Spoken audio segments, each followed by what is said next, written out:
What's going on, guys? Welcome back. Welcome back to another one. On this video, we're going to talk about what does the law say about Carmelo Anthony case. We know that the prosecutors rested their case. The defense is putting on their case today. And this case is almost over. It'll be over in a couple days, not even, maybe today. This case is probably more than likely will be over. And this case was only going to last 2 weeks anyway, at the max, and it's in the 2 week mark now. So this case is definitely almost over. And we're gonna what have we learned from this case? We're gonna talk about that, but more importantly, how does the law apply to this case? And what I'm gonna do is we're gonna see what a lawyer has to say about that. We're gonna hear from an attorney because it's better to have an attorney break this stuff down. And that's what we're going to do for the most part. We've already kind of touched on this anyway. We already went through the penal codes. But when I go through the penal codes, it's a little bit different when I say it. But let's let a lawyer go through the penal codes, and he'll tell you. The jury, more than likely, they're not even going to have to entertain self-defense. They can just go on to the first-degree murder, and there's a reason for that, and that's what we're gonna on TV. I'm Washington gun law President William. We're gonna go over in this video. Think about that for a second. They don't even have to entertain the self-defense portion of this trial, because there's a few things that there's a few criteria that the defense has to meet, that his case has to meet, and they don't even have to entertain the self-defense part. You're going to see why in a second. It's not about opinion; it's about the penal code. What justifies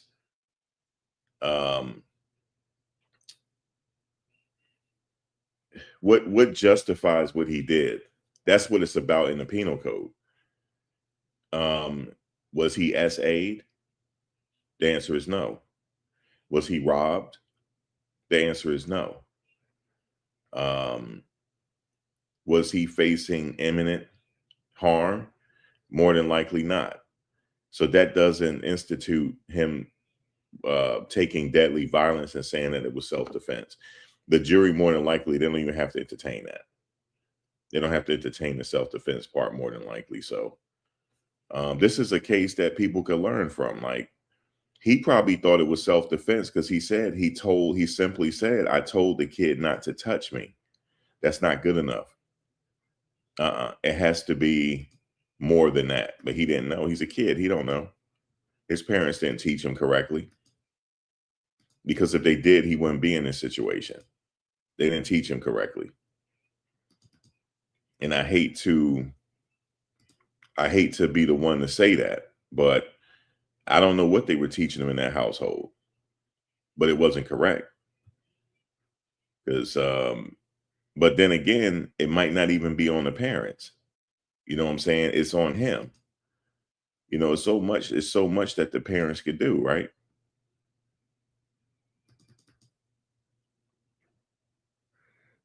Let me see. Give me a second. I'm trying to bring up that lawyer. So I'm having some audio issues. Okay. Let me try it again. Because we're going to hear from the lawyer and see what the lawyer has to say about this.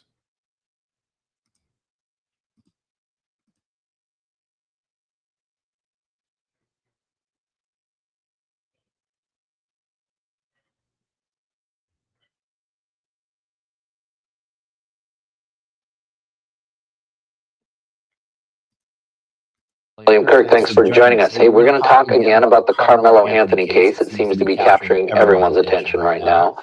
We are going to do two things different than a lot of other content creators are doing, however. Number one, we are not going to give you our opinion as to the ultimate verdict here because, well, candidly, we're not getting live testimony. We're having to rely on third-person accounts. And secondly, wouldn't you want to wait for all the evidence to come in before you reach that conclusion? So we're not going to be doing that. The other thing we're going to be doing that no one else is doing is we're actually going to just take a look at the law. Yeah, we figured that why don't we take a look at what the jury will be instructed to, because at the end of the day, every trial is the application of an acceptable set of facts to the law, is it not? So today, let's spend a few minutes as we talk about what the law will say about the Karmelo Anthony case.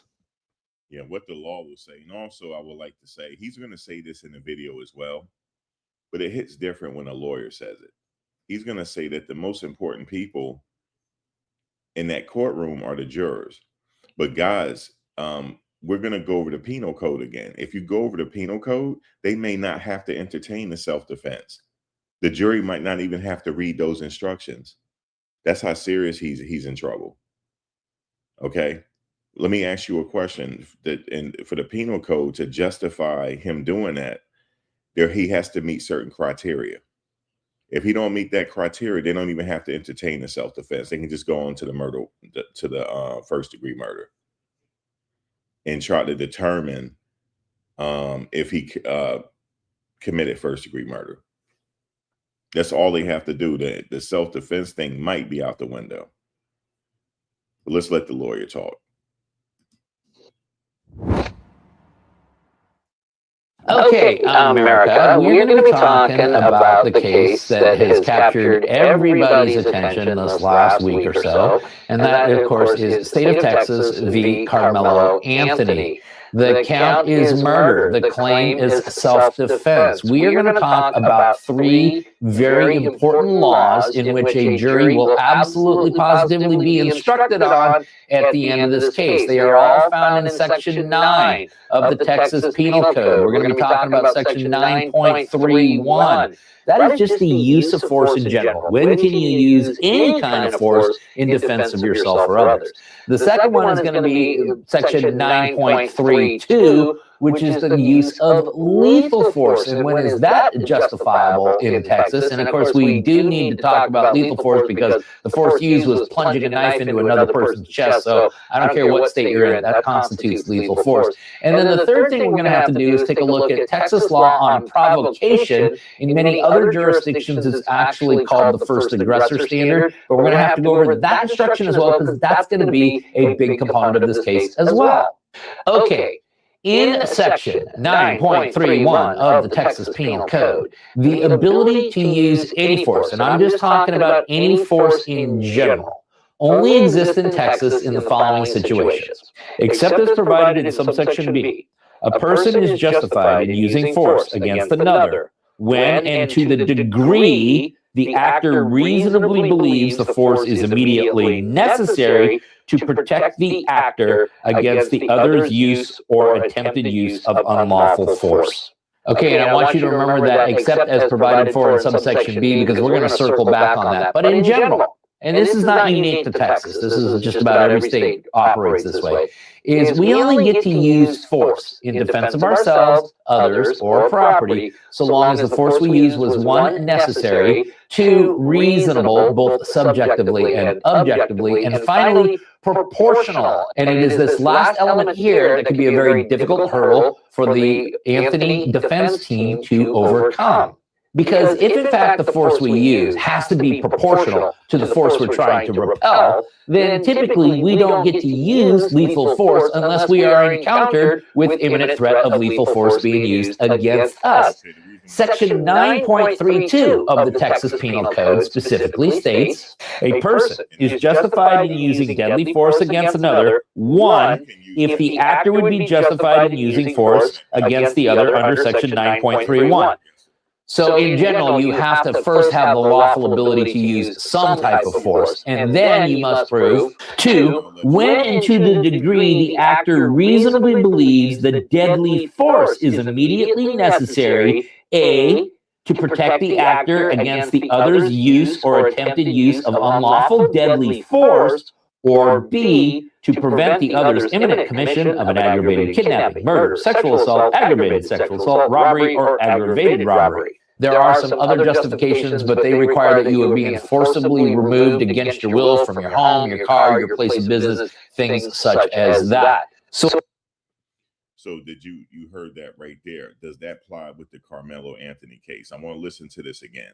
Now, for the first penal code, okay, he could have, because he could reasonably say like the kid was pushing me, so he could get away with pushing the kid back. He could get away with punching the kid, right? He might get a little bit of community service or whatever the case is, but he could reasonably say, well, the kid pushed me, so I hit him, right? So that force was justified. I hit him. But in this case, he used deadly force. So that's what the jury is going to look at.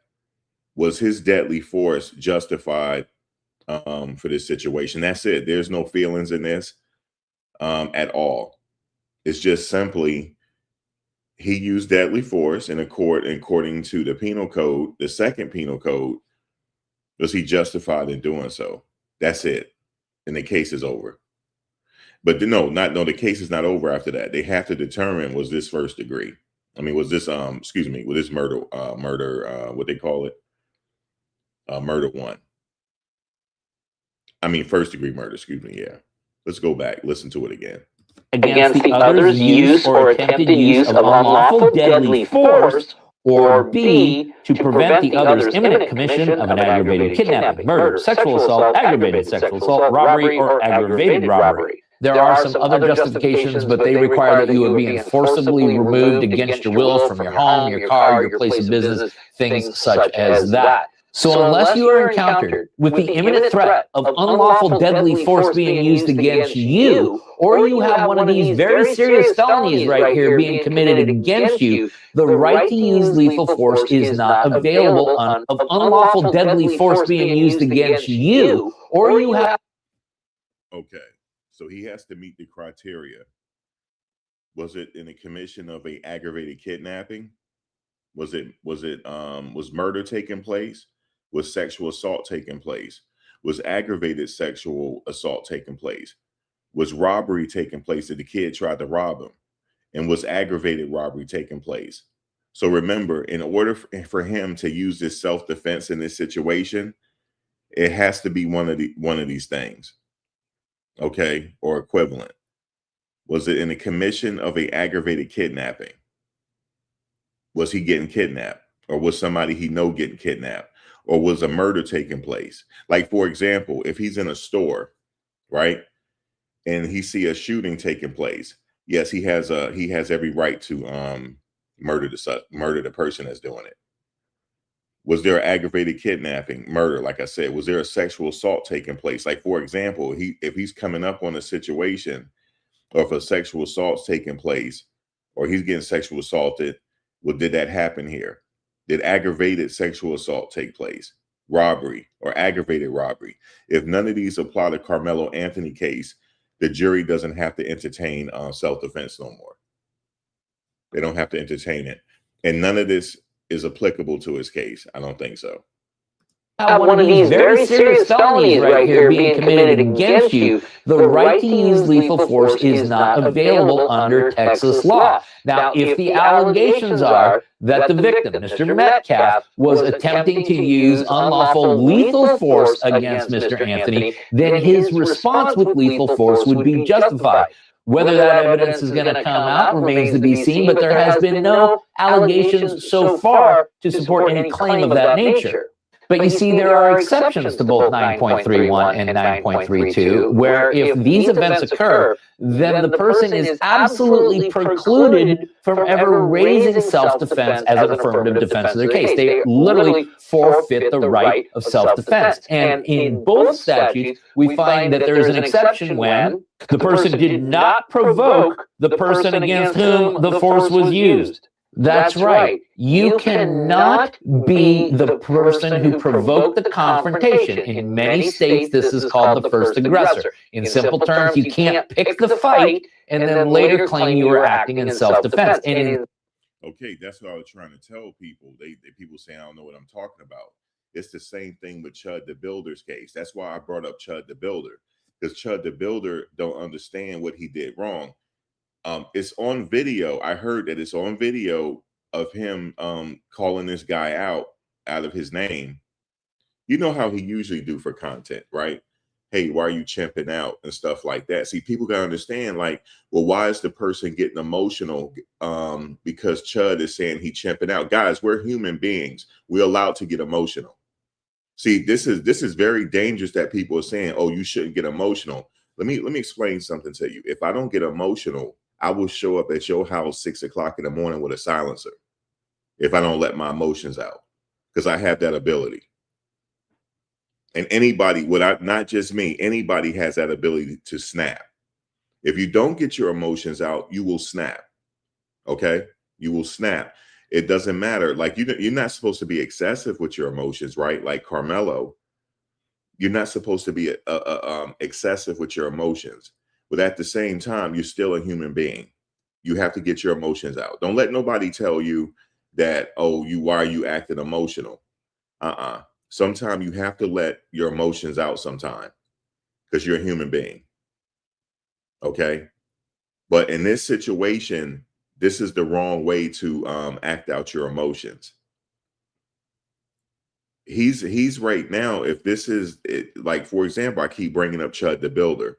Chud the Builder said all I was doing was exercising my First Amendment rights. Yes, he was. But according to Tennessee, you're not allowed to provoke somebody. And when what is provoking? Calling them the N-word. Because the law admits that, sometimes when you call people the N-word, that can incite some type of situation. And the law protects people from that. Because everybody is not going to take being called the N-word. Everybody is not going to take that the same way. Now, some people say, well, it's only a word. Yeah, but at the same time, you're a human being. You don't know how people are going to respond by you calling them that. Some people have PTSD. Some people have gone through some type of trauma. Okay, you don't know. That's why the law protects these people. So what happened with Chud, he was calling this person, why are you chimping out and stuff like that. So what happened was the judge said, well, shit, this is against the law here. You can't do that. You can't sit up here and say, why is somebody chimping out? You provoked the person. Then also you invited the person, like, yeah, come over here if you want to. Because on the video, Chud said one time, yeah, come over here if you want to, because I got some mace for you. And the person, oh, he said, I also got some hot ones for you. That's now against the law, because that wouldn't have happened if Chud hadn't provoked the person. And what people don't understand is, well, why are people acting like this over a word? Listen, you don't determine what's going on in somebody's head. Keep playing with people if you want to. There's people walking around right now. They don't care if this is their last day on earth. They don't care anymore. You might not understand that. You might not have ever been to that place. Some people have. And you think they have any regard for your life at that point, and they don't care anymore. So you don't know who you're provoking. So the thing is, don't do it. So what Chud did was he provoked somebody, and that person took him up on his offer. That person was ready to go fisticuffs with him. And he can't understand that. Well, they're just words.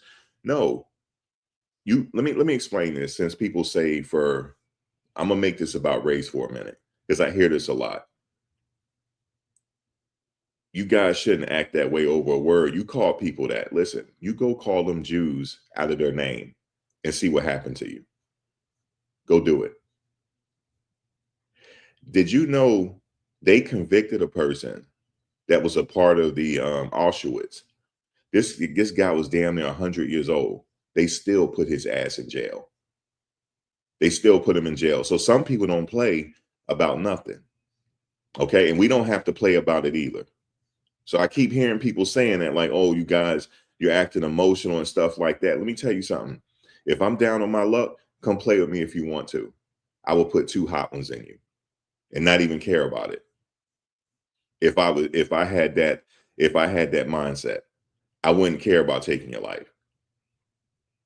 And that's what we don't know what was going through Carmelo's Anthony head.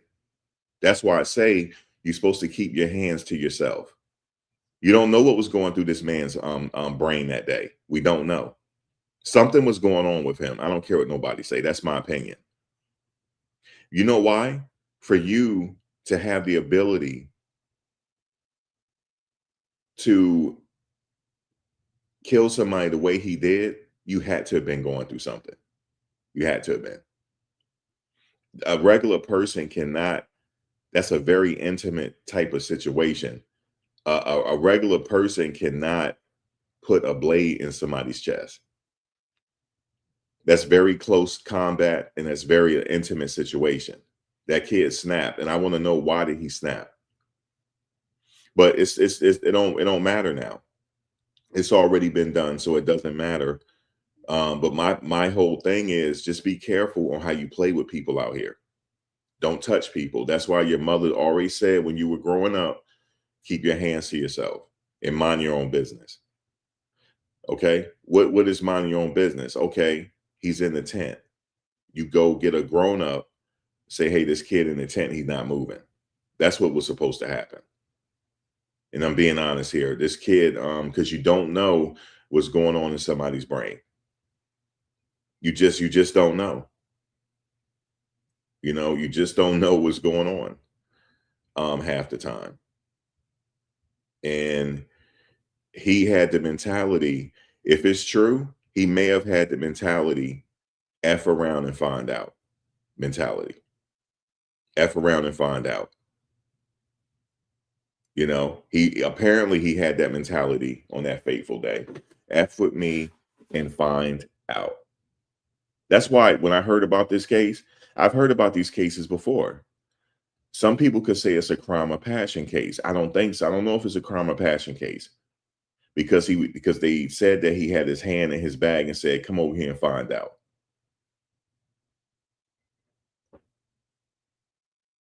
So that's what this boils down to. Come around here and find out.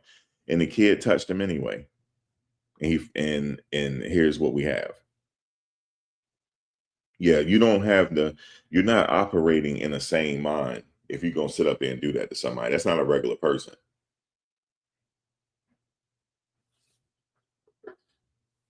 If I'm a betting man, this has been building in him. I don't know if this is going to come out in trial, if his lawyer's going to have a psychologist testify or a psychiatrist on what was going on in his mind. Maybe that's a gambling. Maybe they shouldn't do that because, the jury. I don't think the jury going to show him most sympathy here. What he did was final, and he did it very quickly too. So he knew exactly how to use it and what to do. He did it very quickly. They said the kid didn't even realize he got stabbed. It happened so fast. He planned it. And the thing is, for premeditated, it only had to be a few seconds of thought, not even to premeditate it. It don't have to be this intricate planning like people think. It doesn't have to be. So man, it's people out here. I'm not saying this kid was always like this. Something happened for him to be carrying a knife. It's nothing wrong with carrying a knife, but he was ready to use it. He ain't had no qualms about using that damn knife. And then also he said, yeah, I did it. This ain't alleged. I did that. But it was self-defense. I told him not to touch me. That's not good enough though. Just because he touched you. As far as this code here. Let's go on what the lawyer is saying. But at the end of the day, tell your kids to keep their hands to themselves, please. Please tell them to keep their hands to themselves unless it's self-defense. Tell them to walk away first. There's a few things to tell the kids to do. First of all, tell them to walk away from the situation first. First of all, but even before that, avoid the situation. Don't hang out with certain people. Sometimes you can just avoid situations from the jump. Don't hang out with certain people. But if something is happening, try to walk away. If not, then defend yourself if you can. That's pretty much it.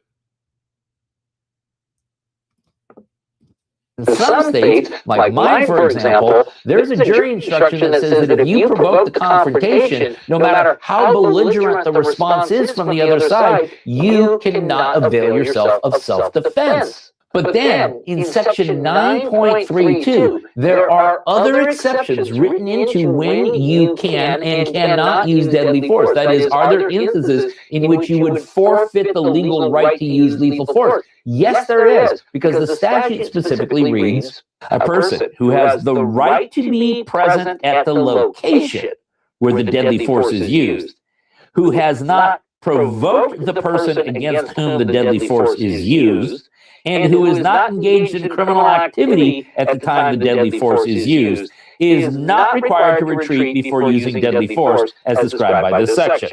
Which means if Mr. Anthony was not permitted to be in that location or was engaged in other types of criminal activity, such as trespassing, such as making harassing threats or anything of that, then he would not be able to avail himself of self-defense and certainly not able to avail himself of lethal force as used in self-defense.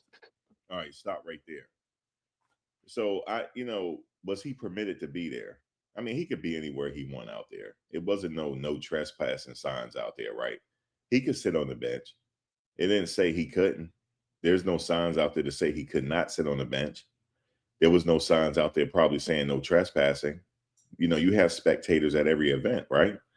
But did he make any kind of threats? Did he say, come over here and find out? Did he do something like that? If he did, and the jury believes the testimony that he did, they don't have to, they could forego the self-defense right there. That's what I was trying to say earlier. That's why this is dangerous for him. This was a case where he should have pleaded out. This, more than likely for me, if I was his attorney, I would have probably been like, you got to plead out here. Let's see if we could buy you 15 years or buy you 20. Because he's like, let me see. Let's see if we can get you 20 years. Let's see. He's no more than 20 years because he's what, 18? He's 18 now, right? So he'll at least be out before he's 40. If I can get you 20 years. Because you still got your life. You can still have children. You can still do everything at 40. I would have pleaded out in this situation. Because he knows the severity of it. He knows, only he knows. That's what I'm saying. I would have rather pleaded out in this situation so he would have avoided getting life. That's what I'm talking about. Like, look, guys, look, we don't want to waste the taxpayers' money no more. Can we plea out to like 20? No more than 20. Yeah, he looking at life here. This is not a death penalty case because he was under the age of 18. In fact, the United States Supreme Court, if you don't know, they had made a ruling on that. You can't put somebody to death if they're under 18. So that's why the death penalty is off the table here.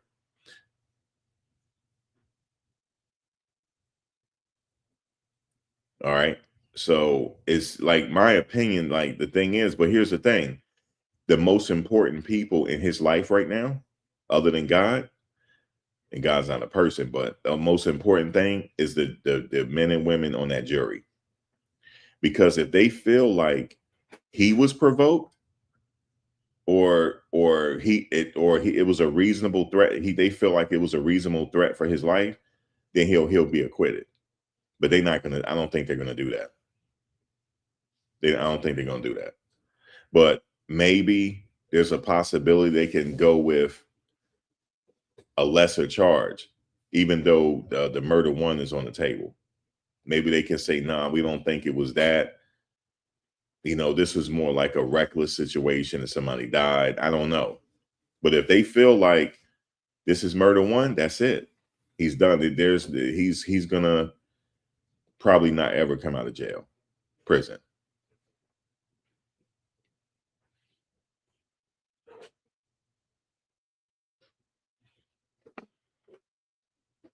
You said the store owner was found innocent and he should be innocent. But no, that's why I said before, these are two separate situations. That store incident ain't got nothing to do with this. This totally different situation here. Don't add that situation into this, because that kid should still be here. Both these kids should still be here. That this is not a justifiable thing here. We can't use that one. Now, what you could do is, if you upset about that case, then why don't you start boycotting their businesses then? Don't spend no more money at their businesses then. How about that? Better yet, if I was his family member, I probably crashed out already. How about that? I would have took matters into my own hand. I'm not trying to protest. Okay? I'm gonna make sure he don't have a business ever again. How about that? How about that? Okay? So no, that case doesn't matter. That not with this one. This one right here was two teens being hot-headed with each other, and it got out of hand. At best, guys, if he wanted to just like, look, God, let's take it. If he really had a problem, look, let's just take it out to 10. My fist against your fist. Let's take it out to 10 and handle it that way, if that's what he wanted to do, or just walk away. But he didn't have the ability to walk away. And I want to know why. Somebody failed him here. He didn't just be crazy overnight. Okay. He didn't just be crazy overnight now. Okay. Some of y'all got some badass kids. I'm just letting you know. Some of y'all do. Some of y'all got some badass kids, and and it's too late for y'all. Y'all should have got them when they were like 3, 4, and 5 years old. Some of y'all were too busy doing whatever y'all was doing, and then check these badass kids. But guess what? Guess what? Don't worry about it. The law will handle it. The law will have somewhere for your kids to go. They got 3 hots in a cot. This was told to me when I was younger. And guess what? I could have easily did crime. I grew up in the inner city. I grew up in what they call the hood. I could have easily been a criminal. But you know what they told me? You want to go do and hang out with your friends do and be a follower? Guess what? I said, yes, ma'am. They got 3 hots in a cot for you.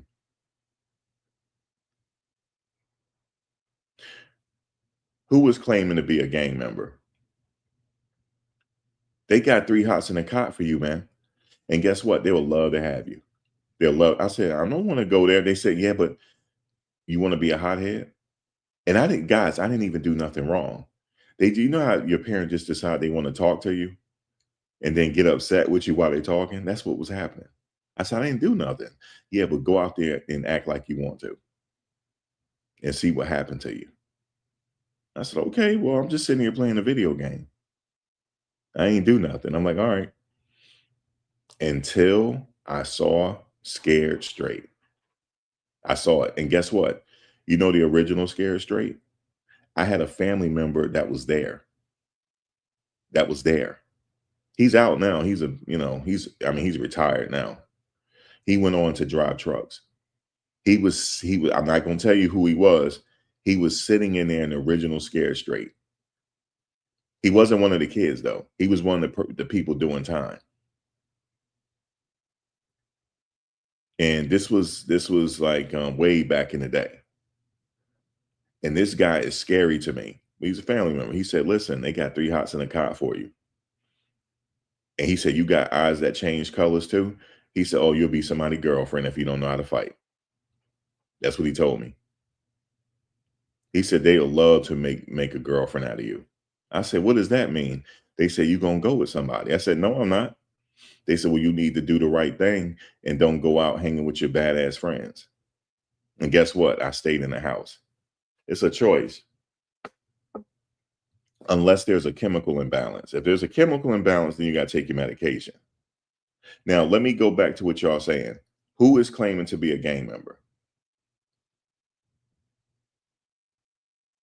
It's easy to get caught up. It only takes less than a minute, Darlene. It only takes less than a minute to get caught up. And you're done for the rest of your life.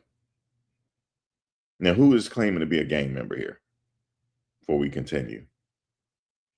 The original was the best one, Steve. That's what my family member. He was sitting in there. He didn't say nothing to the kids, but he would just sit. He was standing against the wall, and he had a you'll find him if you go back. He had a skull cap on, and he had shades on, and a t-shirt, no, a sweatshirt, and he was just standing against the wall being quiet. That's my uncle.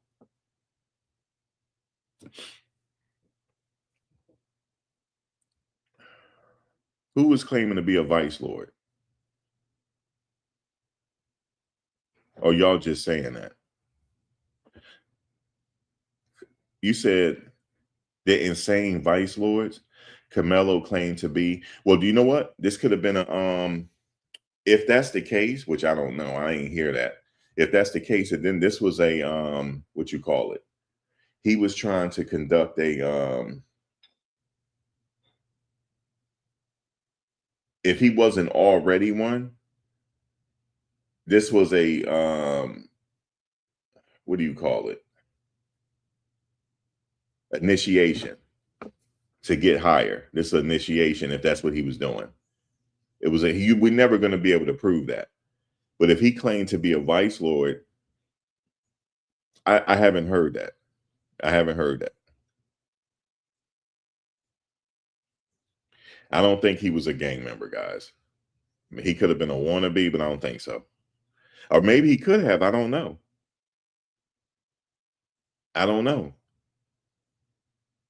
But I haven't heard that come up or whatever. But so this is what might be the uphill battle for the Anthony legal team, depending on how the testimony comes out. Because if a judge believes that he was the one who provoked the confrontation, that he was the first aggressor, then a jury will be given the instruction on provocation, and they will be instructed that if you believe Mr. Anthony provoked the conflict, then they will ignore the self-defense instructions. Stop right there. You see how dangerous this is for him? If they believe, according to the testimony, that he provoked the situation, you can ignore the self-defense. Go on to the next one. Max, the almighty vice lord nation, maintains a presence in Texas, predominantly operating in urban and suburban centers like Houston, Dallas, and Fort Worth. So if that was the case, then this could have been an initiation.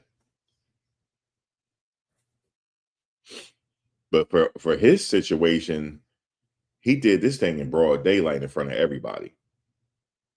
So I don't think it had nothing to do with gang. All right. It was just him being high-headed. But I don't think that he was a gang member. I think here's the thing. Here's what's interesting about this. Go back to what this guy said, the lawyer.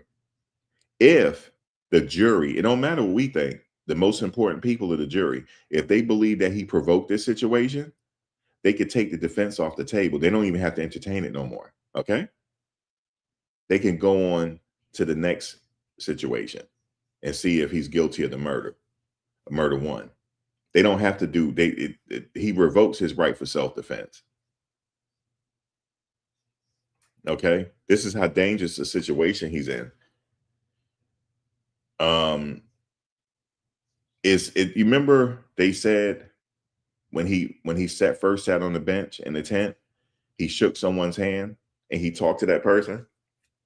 My question is, did that person testify that he got jumped or something? See, look, only way it'll be justified to use that type of force unless they were jumping him and his head was getting stomped in.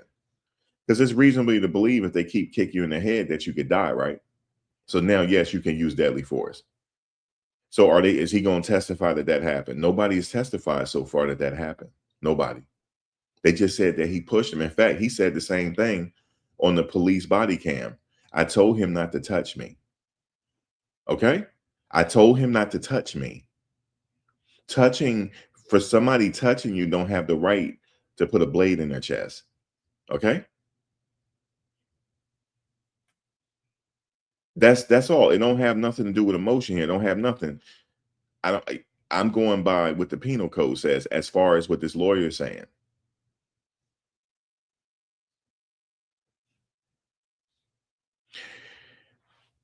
They can't breach the topic that he had a knife at all because he admitted to it. He said, I did it. Rebecca, he said, I did it. He said it wasn't alleged. He said on the police body cam. They can't even go with that. See, I had said before he should have kept his mouth shut. But they found the knife anyway. You know, so here's the thing. He said on a police body cam, he said, well, we have the alleged suspect here. He said, it's not alleged. I the one did it. But it was self-defense. I told him to not put his hands on me. Yeah, there's no question that he stabbed or nothing. There's no question about it. But was he justified in doing it? That's what the jury is going to figure out. If they feel like he provoked the case, because remember, people testified and said that, yeah, you know, some people are saying, yeah, come over here if you want to. And I got something for you. Okay. Come over here if you want. That's provoking somebody. Come over here if you want to. You know what I'm saying? Come over here. You better not come over here. And then the kid went over there and touched him, and then he got a blade to his chest. That's not self-defense. That's not justifiable, according to this penal code. In some jurisdictions, as a matter of fact, if a jury believes that the person was in fact the first aggressor, they are literally instructed to disregard any self-defense instruction that might be in that instruction packet.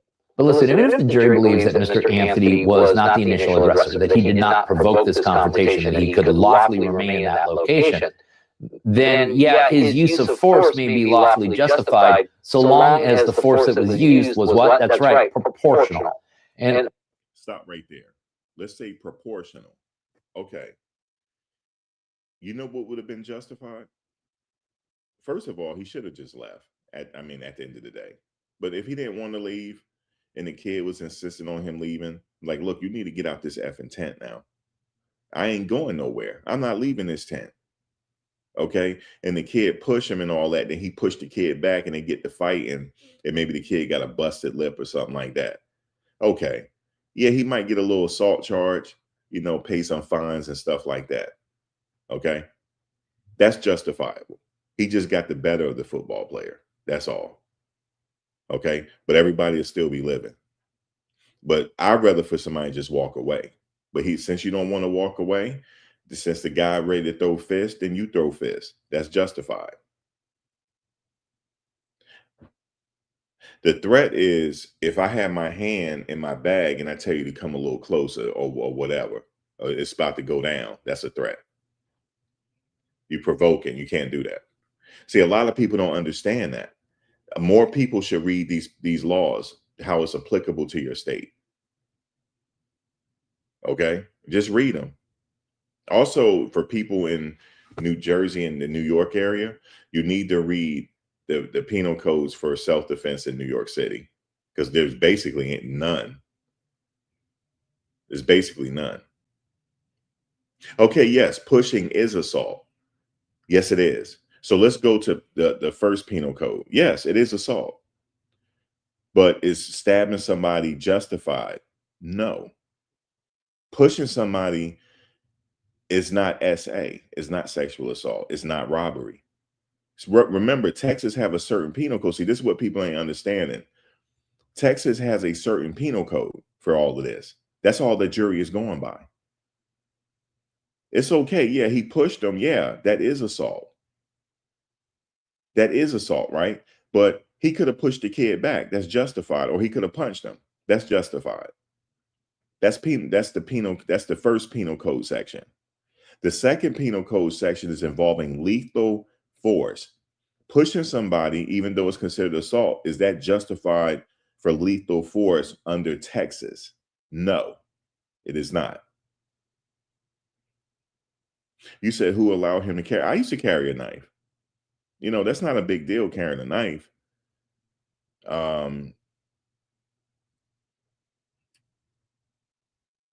They have to follow the jury instructions. That is correct.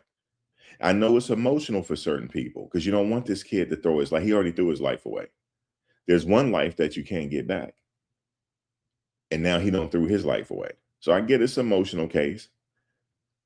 But watch when I tell you. I know people are saying, well, Max, this has a racial component to it. I don't think so. Maybe I grew up in crazy circumstances where I've seen people go to jail for the rest of their life. This is like kind of like, I hate to say it. This is, I wouldn't say it's a normal thing for me to see, but I've seen this several times. I've seen somebody, what we call the slang term, crashing out. I've seen this so many times. I've already know, I've already, I can tell you right now that what's going to happen is the jury is going to get their instructions.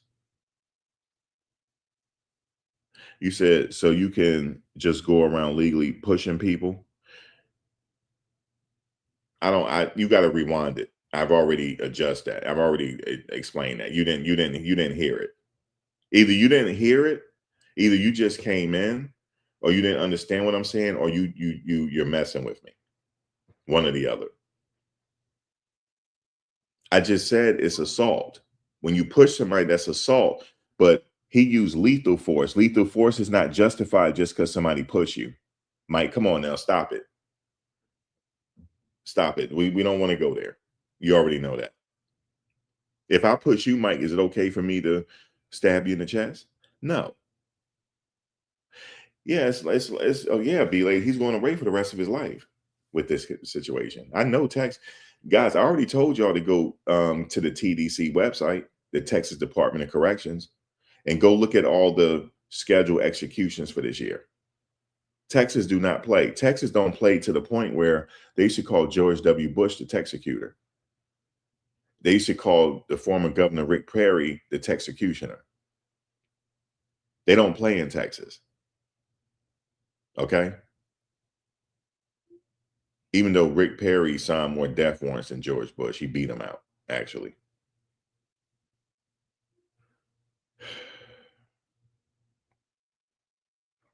Texas do not play. They're an eye for an eye state.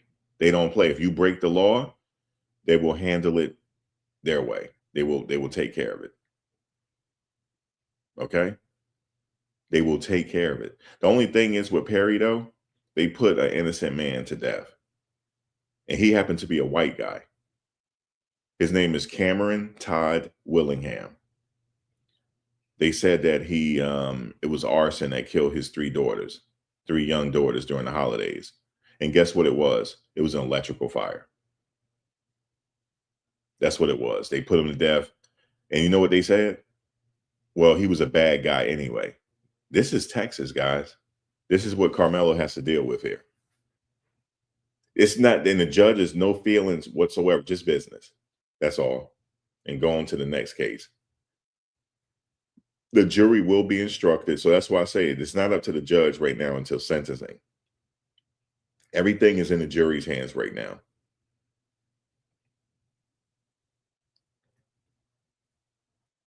So I know what people are saying, well, you just can't go around pushing people.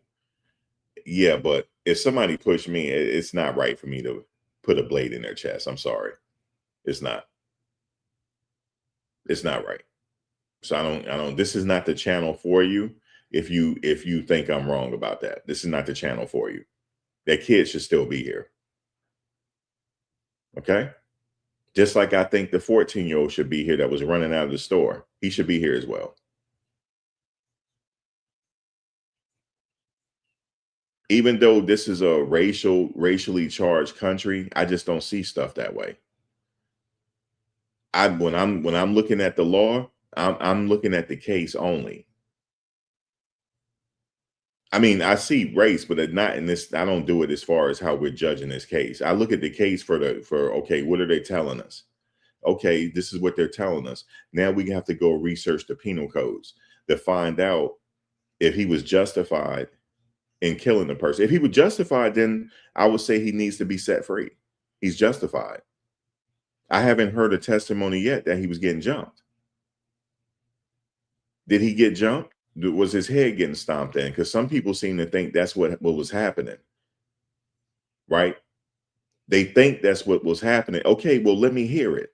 If that's what happened, and also let me just say this. You have to research whatever state you live in. You know, you have a US Constitution And you also have a state constitution. Well, you need to read the state constitution as well. And you need to read, hold on.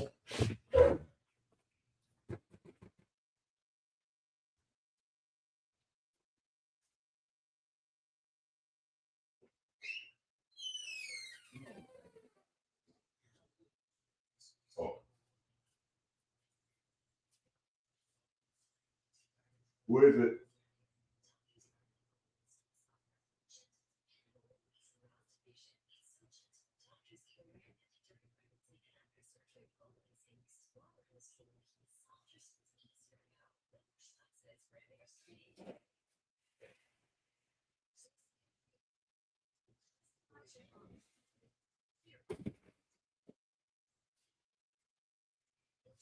I don't know who it was. Yeah.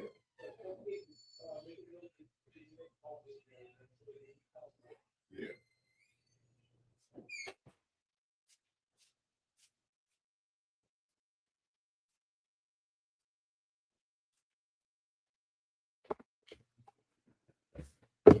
All right, I'm back.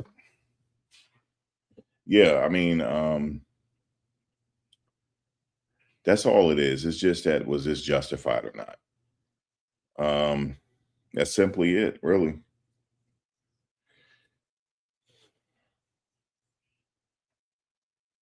He's in.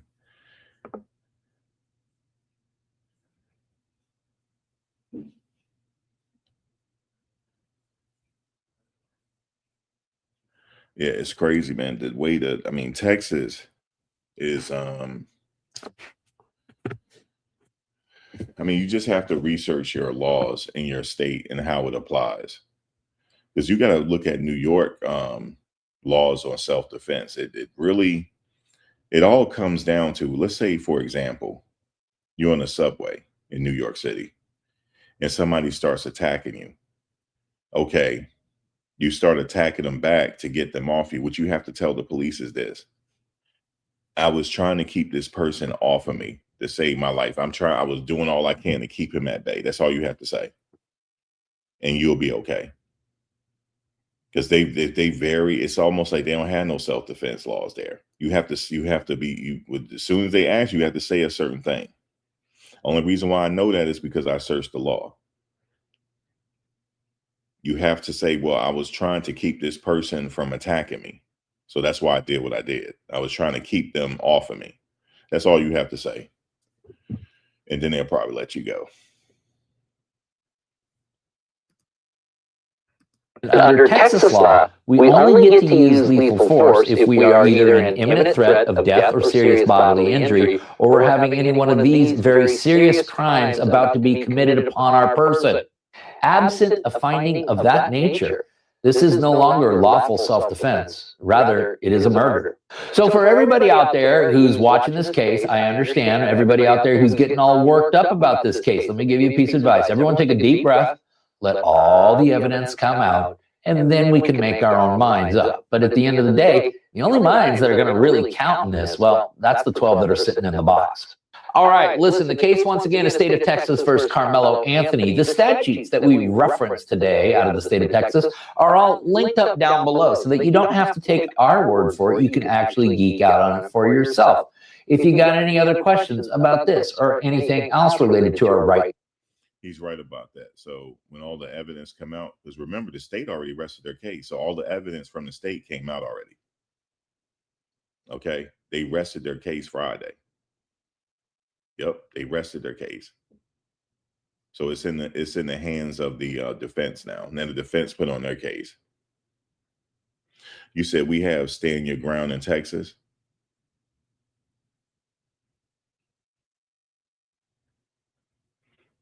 Yeah, the thing is, like, yeah, but it has to be certain circumstances.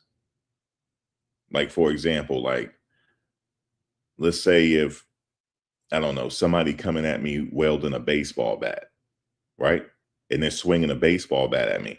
Now I have reason to believe that my life is on the line. What if he hits me in the head with the baseball bat? So, and then I decide to do what Karmelo Anthony did. I wouldn't go to jail for that. I wouldn't even get charged, actually. All right. Simple as that. Because they'll come do their investigation.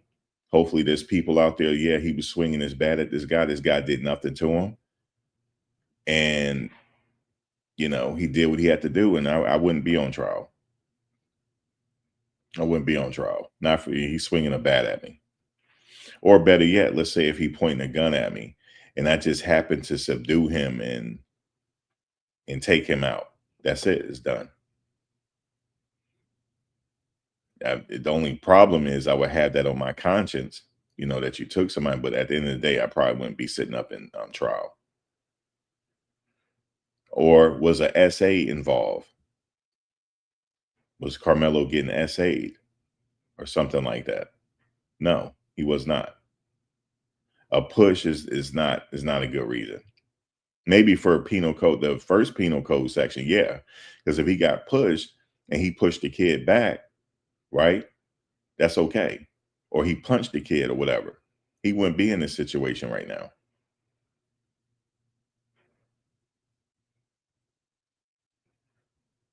Yeah, but there was no aggravated robbery taking place in this situation. So he couldn't stand his ground. So that's all. All you have to do is read the penal code section, and that's it. That's what the jury is going on. So it's unfortunate that in his mind, he thought it was self-defense because somebody touched him. No, sir. Why don't you touch him back with your hands? That would have been more justified. Now, I don't know about this situation about him being a gang member. I haven't heard anything like that, to be fair. You said vice lords or whatever. I haven't heard nothing like that.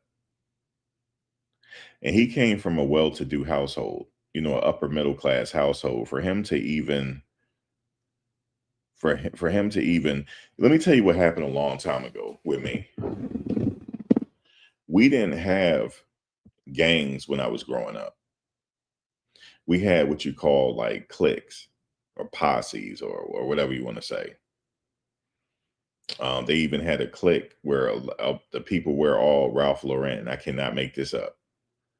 I swear to you, they had a clique, guys. They all wear polo. They called themselves the Low Pros. You can Google it. They called themselves the Low Pros. And they all wore polo. That's all they wore. And it was a whole clique of them. These guys are in their 50s now.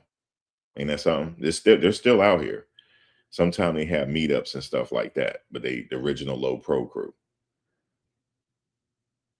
Then it was a street out here called South Orange Avenue. If you know anything about Seton Hall University, it's on South Orange Avenue. But if you go further down, it gets into the gritty area. They call it SOAP, SOAP, the South Orange Avenue Posse. Okay. Or you had the Zoo Crew. There's different crews and posses, right? Or they go by what block you come from. And I remember this kid, I went to grammar school with him, and his parents were well-to-do. They lived in a section where I was not too far from Kool and the Gang. You know Cool from Kool and the Gang? They lived not too far from him. So their house was huge. So he grew up in like a uppity situation, and he started hanging out with these bad people. And we were like, I don't know what we were coming from, like a girl house or something. And him and his crew, they tried to rob us. They tried to rob us.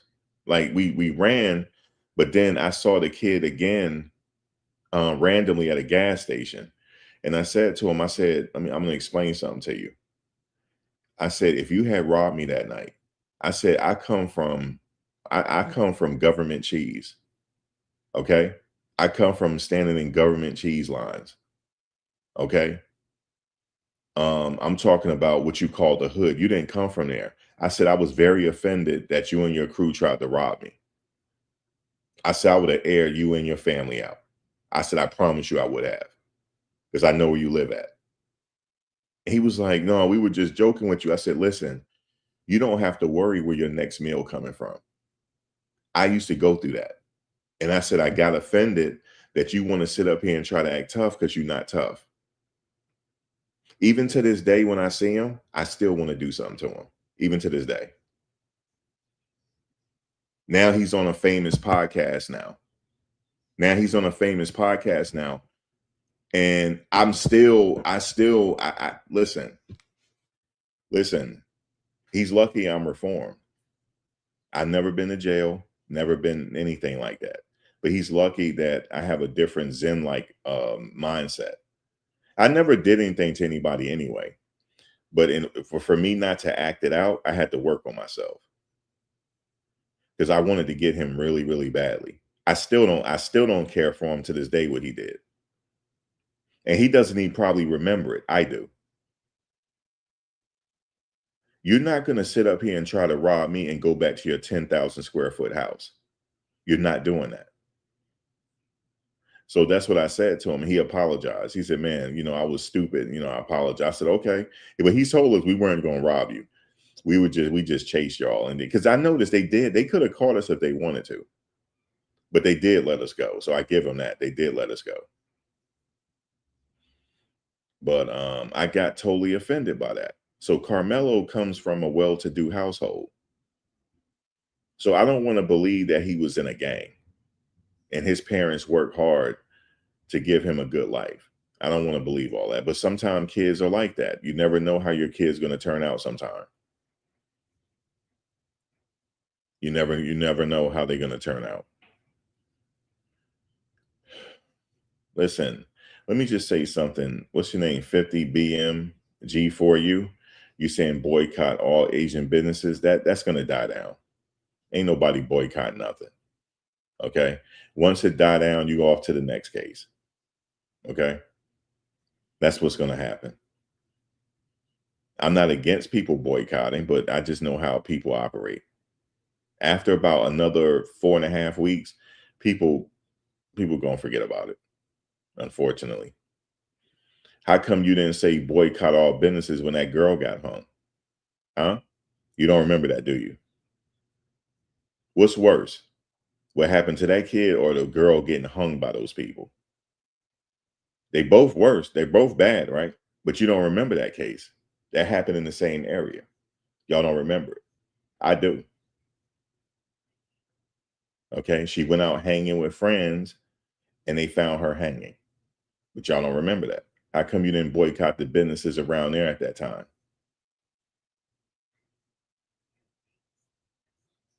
So that's why I say I don't believe in all the tribalism and stuff like that and people boycotting. Yeah, boycott if you want to. There's nothing wrong with boycotting. But I just know how people operate. It's not good. It's never going to happen.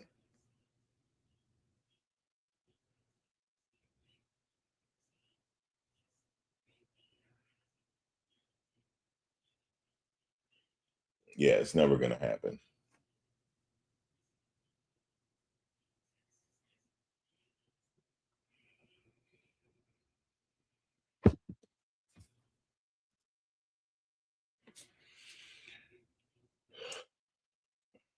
It's unfortunate. It's unfortunate. I'm not getting double talk. I'm listening to it now. It's unfortunate. I'm not getting double talk. I'm listening to it now. No, my audio is good. I just checked it. I just checked it on my phone. But yeah, it's unfortunate with this case. It's like I knew that this people were going to get upset over this case when it happened. I knew it when I said I read the details. Oh, he shouldn't have stabbed this kid. Okay, people gonna get mad because he going to jail. They let him out. He's on bail. I said, but he going to jail though. He going to jail. He going to prison.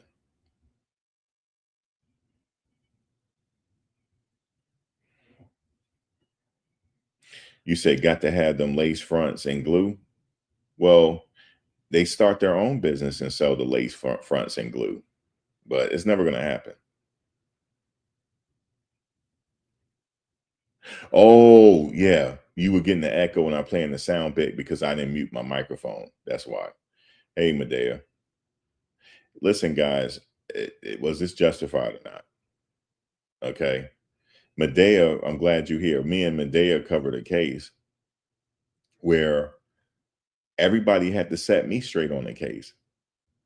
And then I finally got my mind right when I heard that audio of him talking to the police. That was Nature Boy's case. I think in that case, he shouldn't have said anything to the police.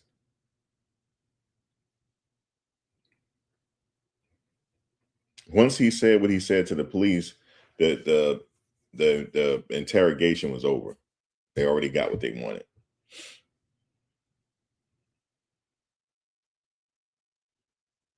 So that's the thing. Was it justified or not? According to the law, not according to our opinion. You said it's actually happening already. Yeah, that audio knocked us off. See, what happened, guys, we were following a case. And I said, no, I don't think he did this. I think he was set up. Whoop-de-whoop, right? Until I heard the audio. I said, oh, God. And look, I kind of went silent. I said, well, I'm not going to report on this anymore. Like, I got upset, right? I was like, I can't believe he said that. I can't believe. That's why I was saying low key. I cannot believe he said that. And then on top of it, in that situation, he should have taken the deal.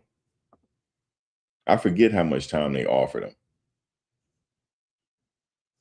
You said the boycott is happening. Yeah, the thing is, I'm okay with the boycott, but you can't just boycott for a week. It has to be continuous. And the thing is, guys, for people that like the law, that's what we do over here. We don't really get emotional in it. For people that just join, all opinions are welcome, and we will debate over here. It's nothing wrong with a good debate. Listen, for those right now that want Karmelo to go free, well, let me explain a certain rule to you that you might want to start recording. If you want to help him out, start making videos right now. Everybody has a YouTube page right now. If you want to help Karmelo out, just record a video and say the following. It's called jury nullification. That's what you start promoting, jury nullification, or he's just straight innocent. Jury nullification is, even though I think Karmelo is guilty, I don't want to see him go away for the rest of his life. Okay. I'm just going to vote not guilty. That's jury nullification in layman's terms. So if you want to help him, start promoting that. Maybe the jury will hear it, because they're not going to let the jury know that. See, it's legal for the jury to do that, but the judge is not going to instruct the jury on jury nullification.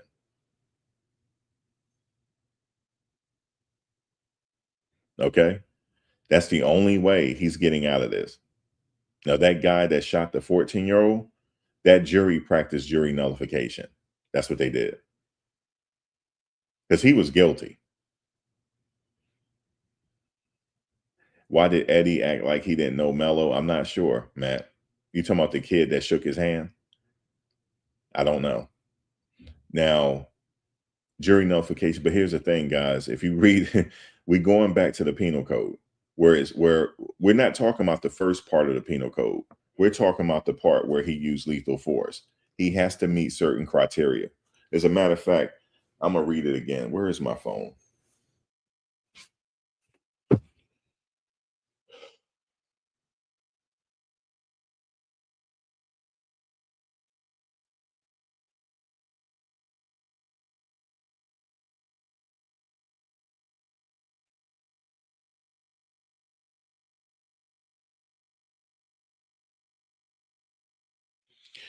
So if he's convicted, the punishment range is 5 to 99 years or life in prison for first-degree murder in Texas.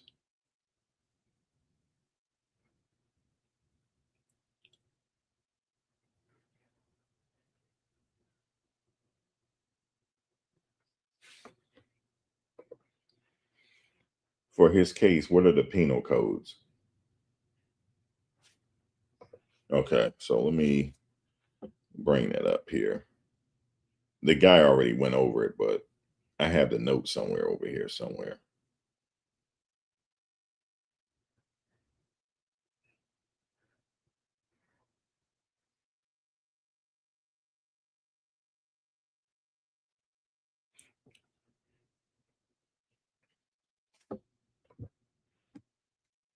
specifically what Carmelo Anthony is charged for. What are the penal codes?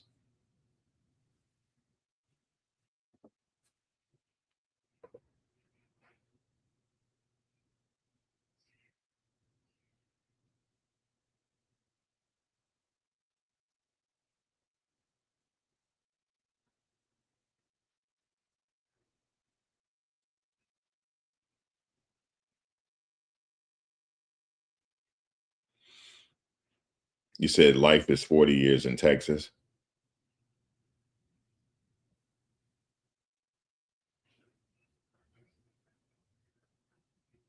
Okay, so he's facing 5 to 99 years or life. So you sure life is 40? Because he's facing 5 to 99 years or life. But yeah, if you say it's 40, then why would life be less, greater than 99 years? They said 5 to 99 years or life. Do you know? Do you know by any chance there?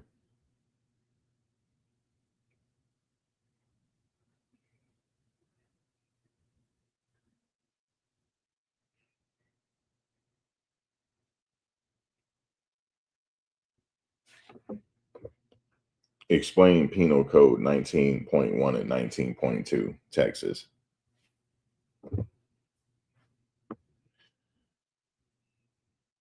His family messed up a lot in the beginning.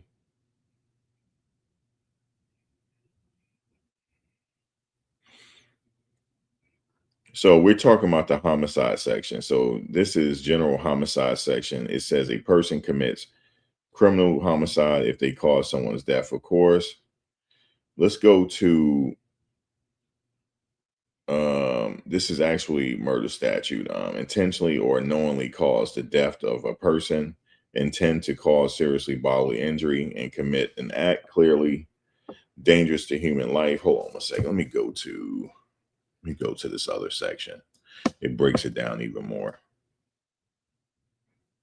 My notes is good, but I want to.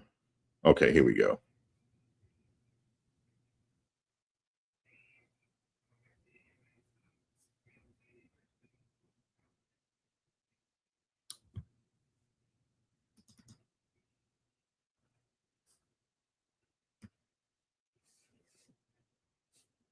Actually, wait. Let me go do it this way. I had it right in front of me the whole time. It just didn't. Let's see.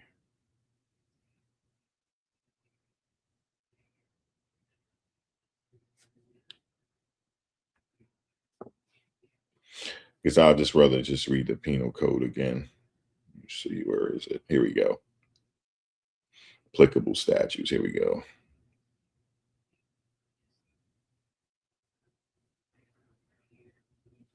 So section 9.31, self-defense.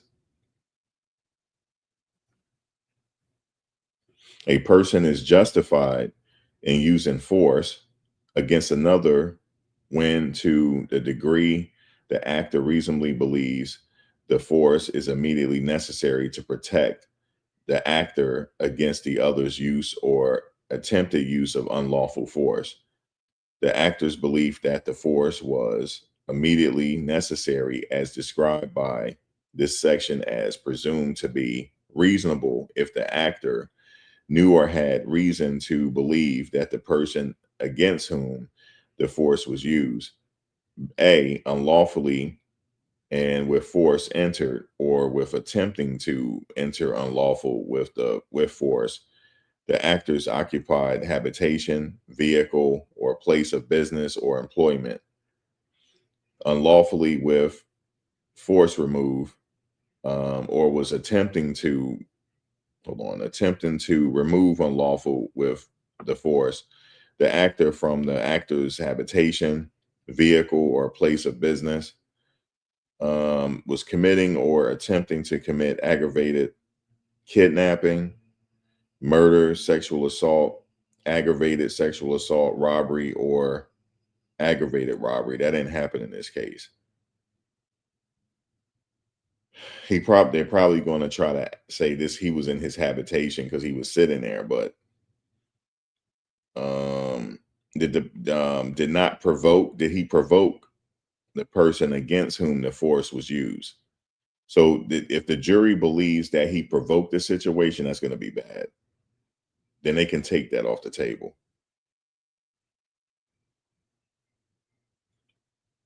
And let me go further. Was not otherwise engaged in criminal activity other than Class C misdemeanor. This is a violation of the law or ordinance regulating traffic at the time of the force was used. The use of force against another is not justified in response to verbal provocation alone. To resist an arrest or search that the actor know is being made by a peace officer or by a person acting as a peace officer presence at his direction, even though the arrest or search is unlawful. Okay, that don't apply to this case. If the actor consented to the exact force used or attempted by the other. So did the actor, if the actor consented to the exact force used or attempted by the other, I don't think that apply in this case either. If the actor provoked the other's use or attempted use of unlawful force,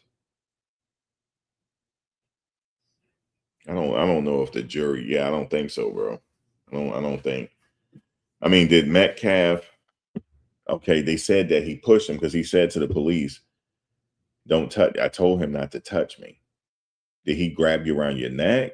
Like, how did he touch him? Did he choke him out?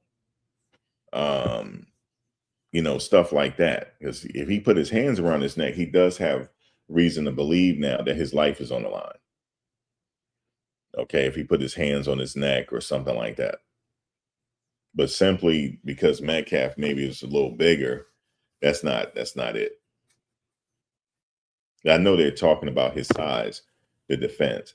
That's just the defense trying to defend this kid by any means necessary. I mean, they still get paid at the end of the day. They had to come up with some type of defense for him.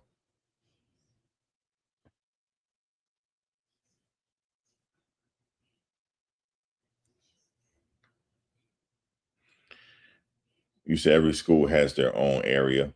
Okay.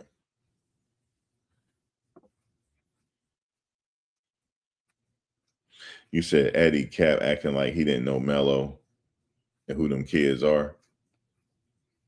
Who was the person that when he went to the tent, who was the person he shook his hand? He shook somebody's hand and talked to them briefly. Who was that? You know the kid's name?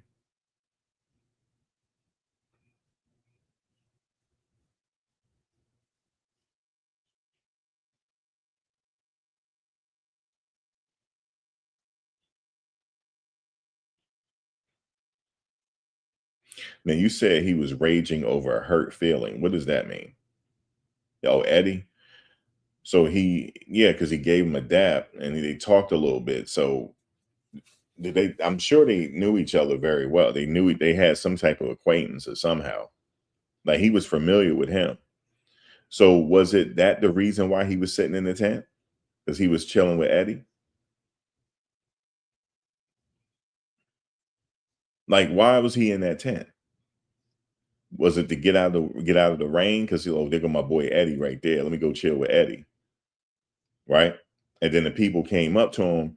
No, you can't be in this tent. You know what I'm saying? Like, no, I'm not moving. What you gonna make me move? I'm not moving. I said you ain't belonging over here. You got to get up out of here. And and then tempers flared, and he said, "I'm still not getting out of this tent. You make me move. Come over here if you want to, and I got something for you. Come over here if you want to." And the kid took him up on it. He came over there, boop, right in the chest. That's not justified, yo. I'm sorry. It's not. It's not justified, man. Oh, you said yes like 10 days before in a picture. So he knew Eddie. But now he acting like he don't really know him like that. The thing is, he was in that tent for a reason. He knew he had to have known somebody in that tent or something. But they got into a verbal, like he felt slighted. Yeah, he knew it wasn't his area, but see, here's the thing: he felt slighted. The kid say, "No, you can't be in," because the kid was taking authority. You know, he's an upperclassman. He's taking authority. You can't be in this tent. Get up out of this tent. And if I'm a betting man, he said, "Get your MF and ass out of this tent, yo, because I'm not playing with you. Get out this tent, man." When he could have easily went and got an adult, but see, I know how teenagers act. Get out of this tent. And he felt slighted. You know, girls around and stuff. He didn't want to be played. No, I'm not getting out of this tent. I'm not moving nowhere. And then the kid said, "Well, you about to get removed then. That's what's going to happen. Yeah, come over here if you want to." And get in his bag. He reached in his bag. "Come over here if you want to." And the kid went over there, and that's what happened. That's life in prison, folks. And I know what y'all are saying. Well, the kid, he could have went and got a grown up. He didn't have to put his hand. I know. I know. I was raised to keep your hands to yourself. I know.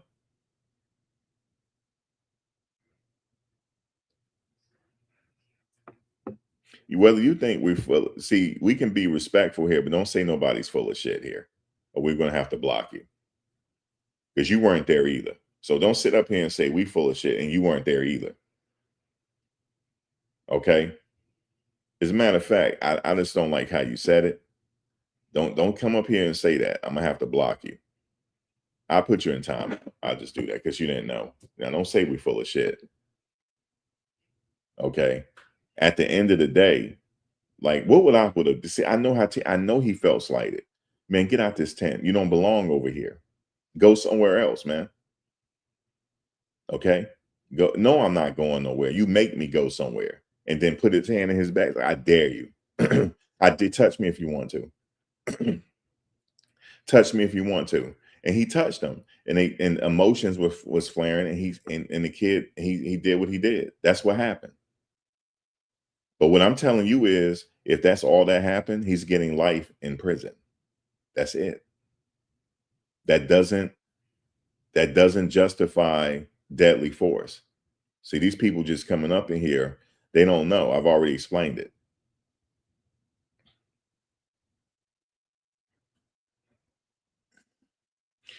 He's facing 5 to 99 years or life. Yeah, being ignorant of the law leads people to get right. They ignorant of the law. So that's why I'm saying we ain't worried about them. Also, ignorance is no justification in that courtroom. Because I know what he's thinking. Well, judge, I told him not to touch me and he touched me. Yeah, but that's not self-defense, son. And that's no justification. You're a grown adult, and we gonna sit up here and give you this grown sentence. That's all. That's all it is. What's up, unknown Raider guy? It's just clear. The statutes are clear. Now I want to hear something. What did Eddie say? What did Eddie say? Did Eddie testify? Because he shook somebody's hand in that tent. He did, and for that person, he did know somebody in that tent. He did. He shook somebody's hand and was talking to them briefly. You don't just randomly dap people you don't know. You don't randomly dap people you don't know. He knew of somebody in that tent. But if I'm a betting man, yeah, the law doesn't care about your feelings. So the thing is, if they got hot headed, Medea, he said, "You gonna get out this effing tent. You gonna get out this tent." He said, "I ain't going nowhere. Who you talking to? Who you talking to like that?" That's probably what he said. Who you talking to like that? Do you know who I am? Well, who the hell are you? Because you getting out of this tent. Okay. When they could have like just go get an adult, please. But no, they weren't getting no adults. Okay.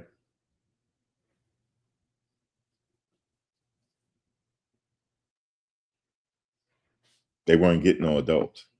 And that's what happened. But pushing somebody is no reason to get stabbed. He didn't have no reason. He didn't deserve to get stabbed. Not for pushing him. No. Even if he hit him, He shouldn't have got stabbed. That kid should have used his fist back. That's it. Because, you know, back in the day, we used to go in back of the trailer at the school if we had to fight. I remember one time this kid, he wanted to bully me. I never forget it. He's sitting up here shorter than me too, talking about he wanted to bully me, right? And he's supposed to know karate, right? He's supposed to know karate, right? He didn't know that I used to box. They put me in my boxing. I used to go to the boxing gym. And that's more applicable than karate. I'm just about to tell you. So, and he had he came to school with these ninja stars. Guys, I cannot make this up. He came with ninja stars. He was lying. They said, yo, you don't want to mess with him because he know ninja. That's what they told me. Like I remember for Halloween, he dressed up in a real ninja outfit, like karate. He knew kung fu and stuff, right? I said, I don't give a damn what he know kung fu.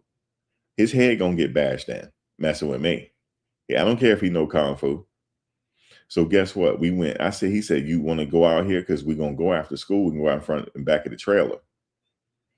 I said, no. Why we gotta go back in back of the trailer?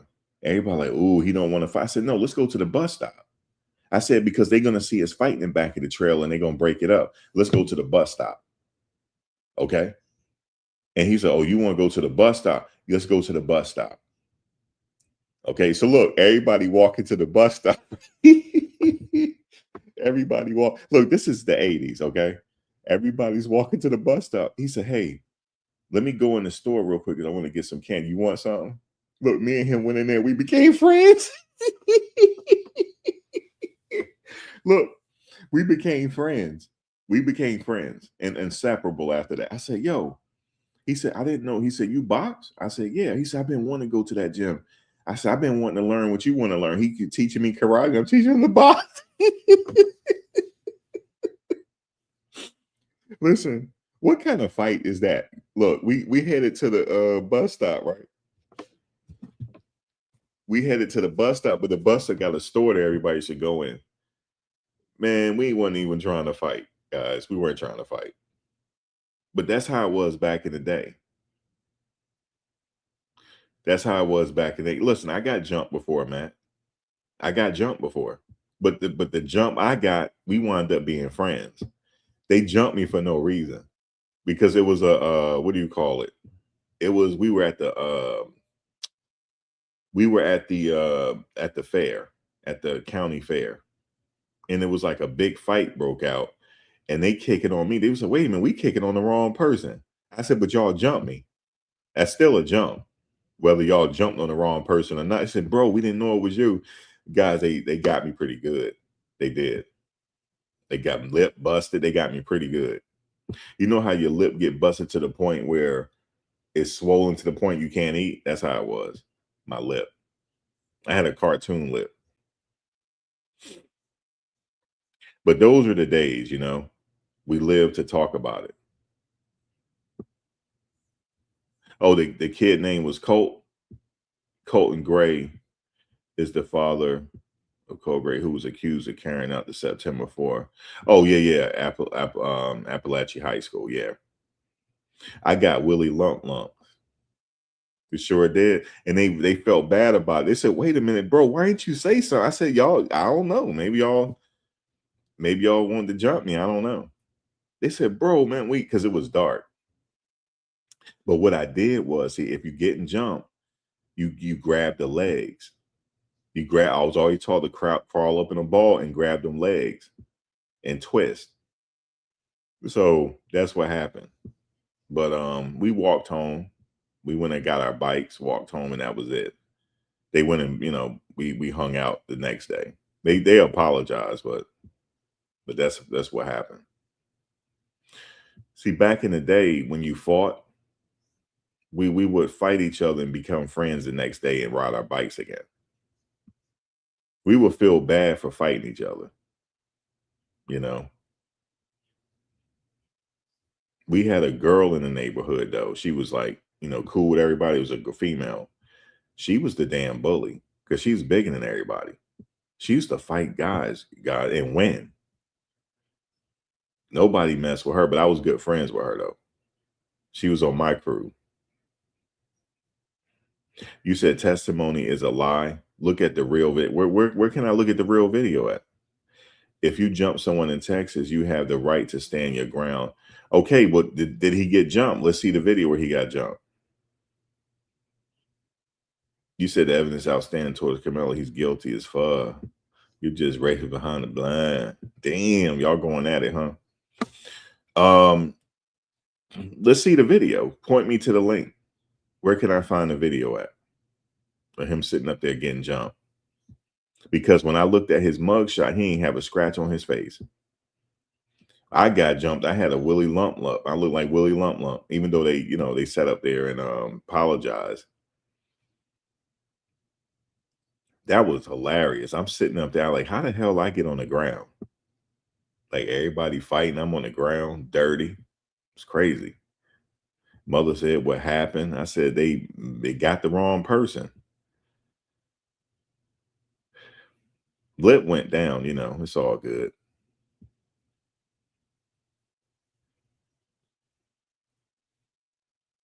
What are you going to do? I remember one time, this was stupid. I'm going to tell y'all this was stupid. I'm going to admit it to you, this was I was a part of something stupid. Okay. So a friend of mine's cousin, and that was my friend too, because that was his cousin, and me and his cousin became close. Because me and my boy, he passed away now. He's no longer living, died of natural causes. But his cousin, I was cool with too. We were like family. We were really close. And this was in high school. So we were seniors in high school. So he came to the house where we were all hanging at. He said, yo, I just got jumped. I was at my this girl I'm talking to house, and her neighbors, they jumped me, and they lived in a well-to-do area. They lived not too far from Seton Hall University. If you know about Seton Hall University, I'm not going towards the Newark area. I'm talking about going towards South Orange. It's nice over there. And that's where they jumped them at. I said, they jumped you? He said, yeah, they jumped me. So we all gonna go get the get back. So I'm kind of thinking like, damn, I'm going too. But I ain't want to punk out, right? So we all going, we gearing up which cars we're going in, right? Okay, we're going in this car. I decided to go in my boy P car. I'm just gonna call him P because I don't want to say his name just in case he listen and get upset. So we going in P's car, right? And then they had another car to go on. So we all rolled up there. And I never forget it. It had ice on the ground and snow. Okay. So remember that, ice on the ground and snow. So when we get there, so we was like, yeah, what's up now? We all out there now, right? Yeah, what's up now? You gonna sit here and jump my boy? What's up? So then all the guy, two of the guys came out. It was like, yeah, we didn't jump him. Like they like, yes, you did jump me. Y'all all hit on me, and I got a lump on my head. So then my boy Jerome, he said, man, the hell with that, and then hit the guy. He just hit the guy. And the guy that did the first hitting, he didn't get jumped. He just there with us. So he threw the first lick. So then we all just started fighting. It was like we all piled up because everybody's slipping and sliding. And next thing you know, the guys all go back in the house. And everybody was high-fiving each other, except for me. I'm off to the side. He's like, yeah, they punks. We got them and this and that. Whoop, whoop. I said, guys, we need to get out of here. And they said, why? I said, they're going to get something. They don't just go run in the house for nothing. I said, we need to go now. They said, no, man, no, don't be a punk. Forget that. Next thing you know, they came out like Luke Skywalker. He had a this guy had a Luke Skywalker sword, a samurai Luke Skywalker sword. I ain't never seen nothing like this. He had a samurai sword, a real one. And the other guy had a baseball bat, and they just all came out of nowhere. Everybody started running, right? My boy Jerome, the one that did the first hitting, he slipped. So the guy with the baseball bat was real close to him. So they had back in the day, the old school metal garbage cans. We had metal garbage cans back in the day, old school. I picked that up. I started yelling. Now I know you like, what you yelling for? I don't know why. Just to make myself look crazy. I said, ah, ah, like I'm screaming. I'm screaming at the top of my lungs, right? Because I figure, hope the neighbors come out or something. I'm screaming because Jerome about to get killed, right? So I'm screaming, ah, ah, ah. I'm like screaming. And so then I threw the garbage can and it hit the dude. Guys, I don't even know how it hit the dude. I threw the garbage. I emptied the garbage can and then threw it. And that was enough for Jerome to get up and get the safety, right? So then we all get to running, and we go run back to the safe car, and the car wasn't there. P left us. We ain't have no car, guys, and the damn cops is coming. We could hear the sirens coming, right? We was like, yo, what are we gonna do? The cops is coming. And we all going to jail because that area is well to do. So the car is not there. Okay. We all had to my boy had a van. We all had to pile in the van and get back to E's house.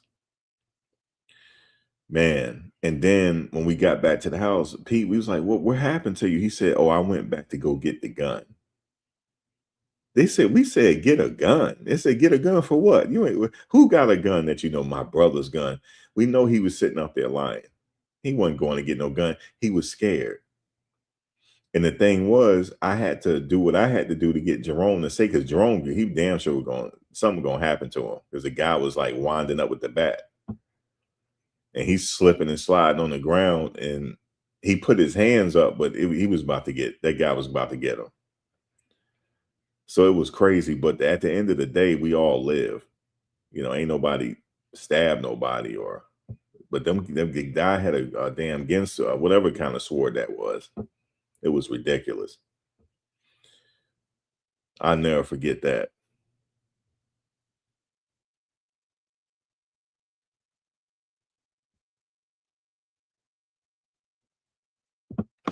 But this situation here is final, because they're sitting up there being hotheads with each other, and he gonna pull out a knife. And they said he did it so fast to where the kid didn't even know he was stabbed. So my question to the people that think he got set up, where is the video of him getting jumped? Let me see it. There's none. There's no video. I'm sorry to tell you. Unless the defense going to show it today. Because the state rested their case, guys. State rested their case. I know a lot of people seen it, think he got set up. See, he didn't get set up. He set himself up. So that's the only thing I hate. I know I hate to be the bearer of bad news, but he's sitting up here. He getting ready to get served in prison. I mean, get served by that judge. I know there's no video, but they keep telling me there's a video. Well, if there's a video, how come his attorneys ain't got it?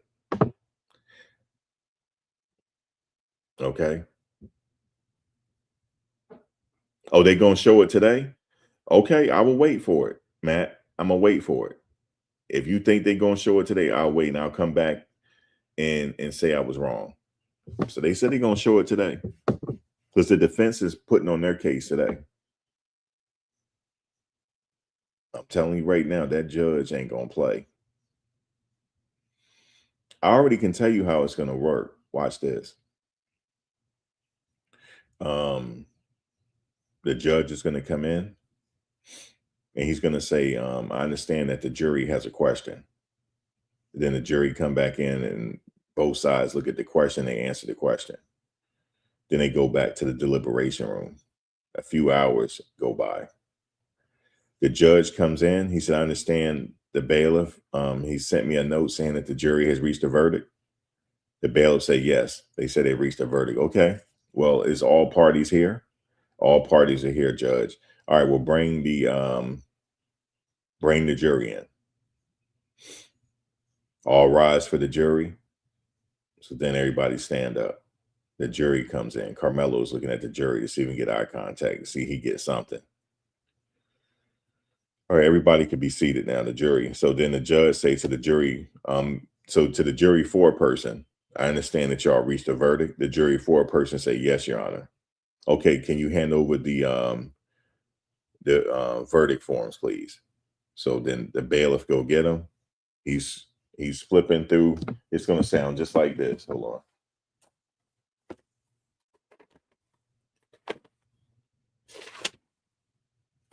on. Okay. All right. So I have confirmed that everything was filled out correctly. May the clerk publish the verdict and may the defendant please rise. In the state of Texas versus Carmelo Anthony, case number such and such, such and such. We, the jury, we on count one, we find the defendant, and that's it. Whatever it's going to be. That's how it's going to be, guys. It's going to be intense, but I already know it's not going to be intense for me because I already know what the judge. I already know what they're going to say. But that's how it's going to work. But if he said that they got a video coming today, okay, I'll wait for it. Okay, if they were sitting up there, it was a mob of people jumping on them, then we got to see the video. Because if it was a mob of people jumping on them, kicking them and stomping in the head, I want to see that.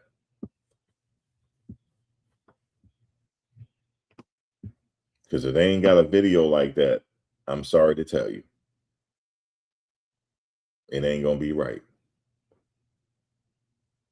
You say, how come nobody see the actual fight? Well, from the camera angles, depending on the camera angle, I don't think they're gonna have a video of that. I don't think so. I could be wrong. You said he was bullied and spazzed out. Yeah, it could have been that. They could have been that. He could have spazzed out. But the problem is, though, is the law. Is what he did justified, though? That's the problem. And he was short and he was like slender. He was a small kid at the time. They said the football player is like over 200 pounds, linebacker. You know, so he probably felt punked out. Yeah.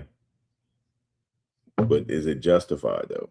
Damn, you got to be in a certain state of mind to spaz out like that to stab somebody in the chest.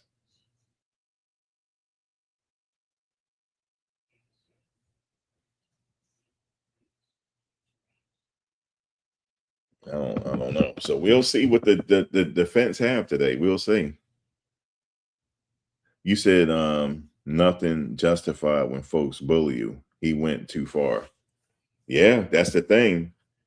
And the law is going to make him pay for it, unfortunately. Went too far.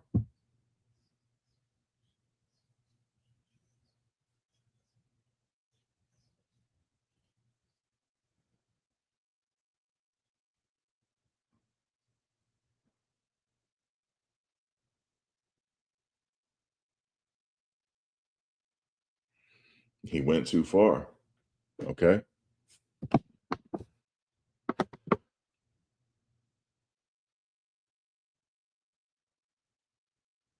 I know he lost it. He wasn't using his mind, but the thing is that the judge don't see it the courts don't see it that way. They see, was he justified in this murder? Yes or no? That's what the jury gonna do. And it ain't the court, it's the jury. The jury is gonna apply the law in that deliberation room. So at this point, guys, it's up to the jury right now. And then if the jury sentence him for murder, then it's going to be up to the judge on what sentence he gives him.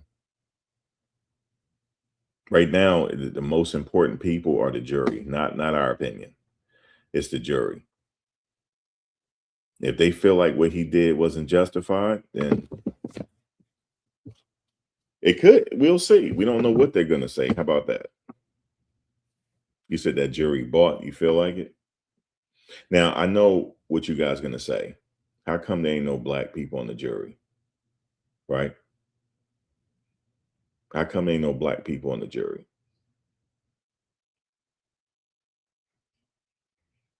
Because there was one juror, he said that he couldn't be a juror because he don't want to put no black boy away like that. He shouldn't have said nothing because he could have hung the case.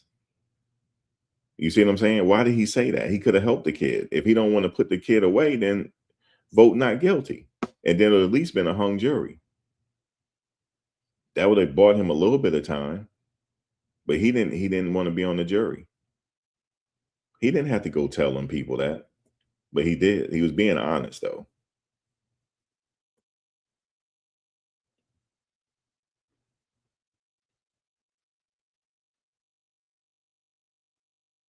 He was being honest. I cannot be impartial here. And they let him go. He could have easily just not said nothing and then been a juror. And then he probably could have been it could have been a hung jury. But guess what? He probably thinking in his mind that he is guilty.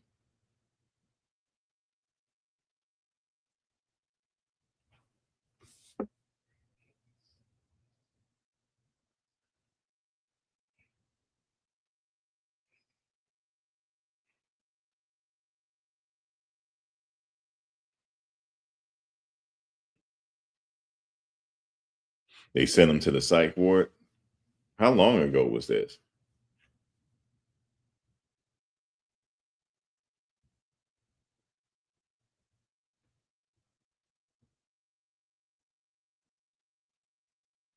He had to apologize to the Mello family.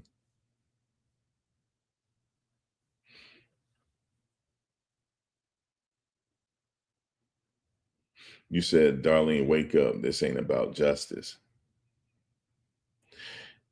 Okay, but here's the thing, though. The fact is somebody got stabbed in the chest. Do you believe that this kid life was on the line? Do you believe that? If you do, you do. I mean, I can't argue with you, but I just personally think it wasn't justified, man. You got to understand, I grew up in a different era where if you just get beat, you get beat up, you get beat up. That's it.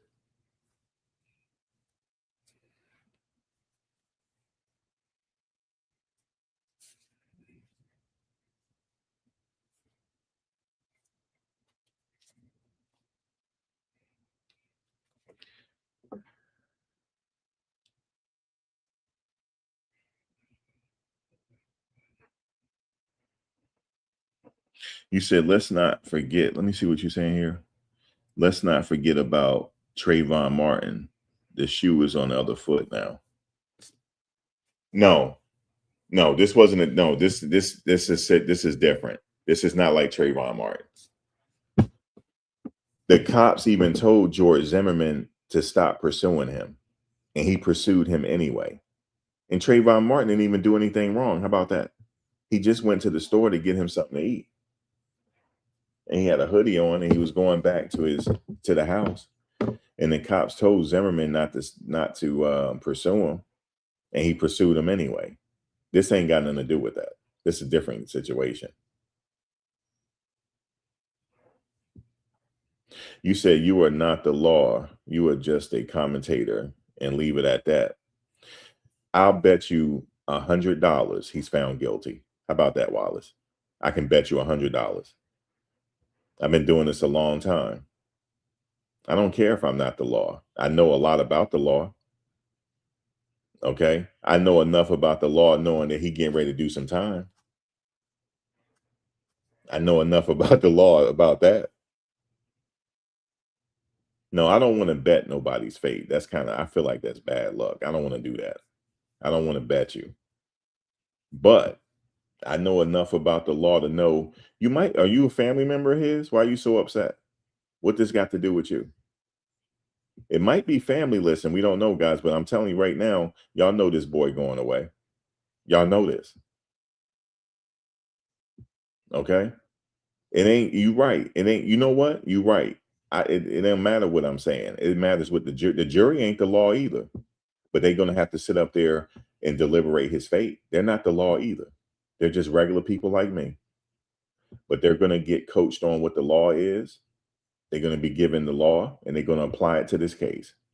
And they're gonna decide whether he's gonna sit up in jail for the rest of his life. That's it. Yeah, Trayvon Martin is a totally different situation.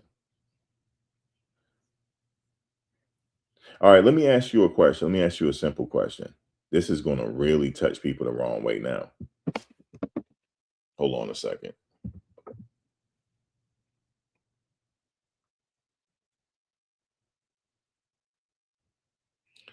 Hey, come into the chat real quick. I want you to hear this. You're going to get a kick out of this.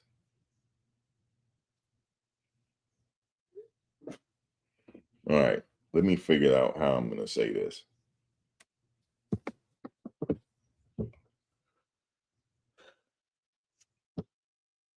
how am I going to say this without,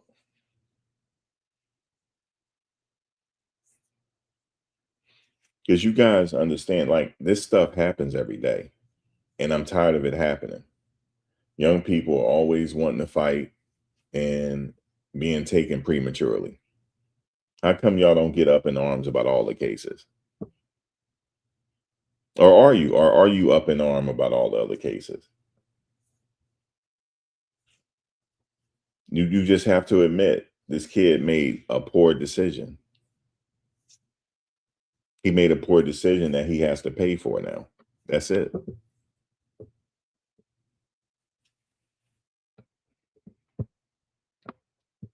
He made a poor decision, man. But all this stuff about him being a gang member stuff, I don't know about all that. I haven't heard that. So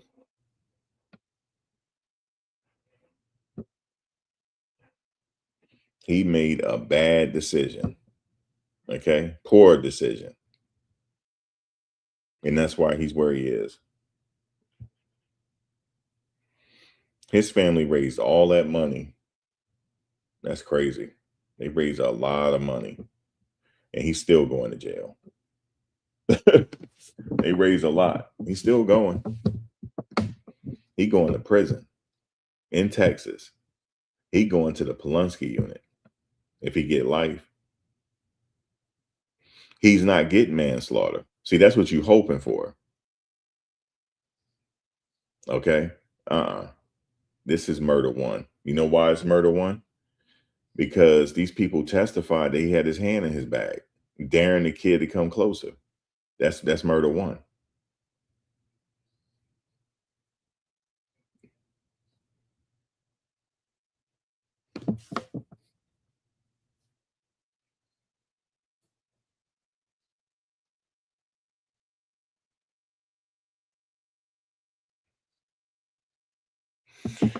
Premeditation doesn't have to take a lot of thought. You know how like people think to be premeditated, you had a lot of planning. It don't take a lot of planning. It's only a few seconds of thought, depending on your actions.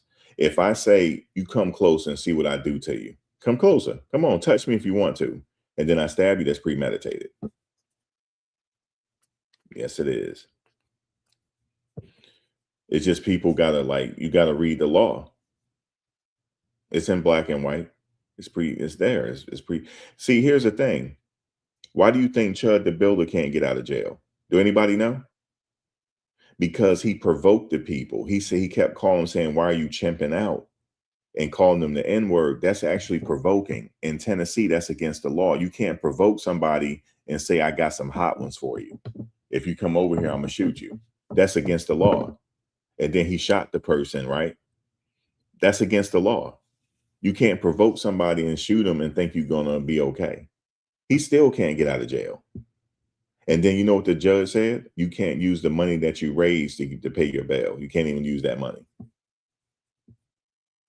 You said he didn't have common sense? Oh, Lord. Chud didn't have common sense either. And you see where it got Chud? See, Chud thought he was exercising his freedom of speech. Yes, he was. He was exercising his freedom, but you can't provoke people in Tennessee and then invite them to your gun. Talking about, I got a gun. Come over here and do something if you want to. I got some mace for you. That's against the law. You said, what would you have done? Oh, if I was in Karmelo Anthony, it's not fair to say that because I'm an older man.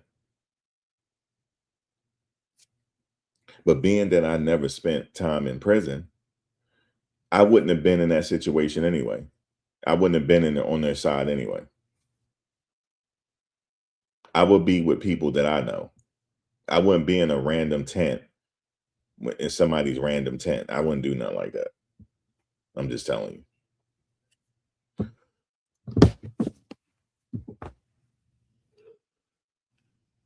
Hell, I wouldn't even went to the track meet, period. I don't like track meets, even though I used to run track. That's not my idea of like chilling. I'd rather be home just doing what I'm doing. I don't want to go to the track meet. For what? especially if my school's not there. Was his school there? Why was he there? You said this and Trayvon are two, right? It's two different stories. We can't compare the two. George shouldn't have been trailing Trayvon. He should have been chasing him. Even the cops told him to stop, and he still didn't stop.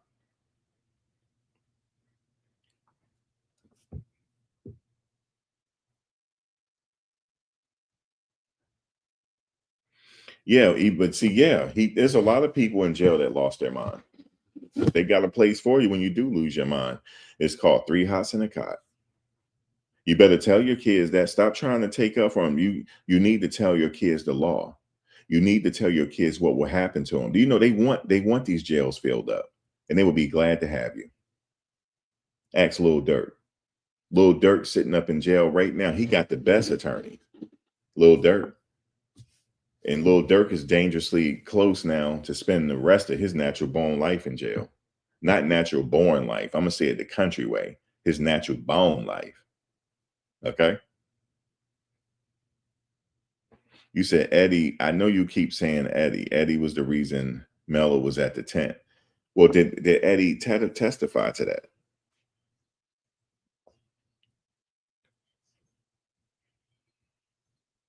Did Eddie testify? That's my question to you. Because you keep saying Eddie. What did Eddie say? Did Eddie say that, yeah, man, he was where he's there with me and they just jumped him? What did Eddie say?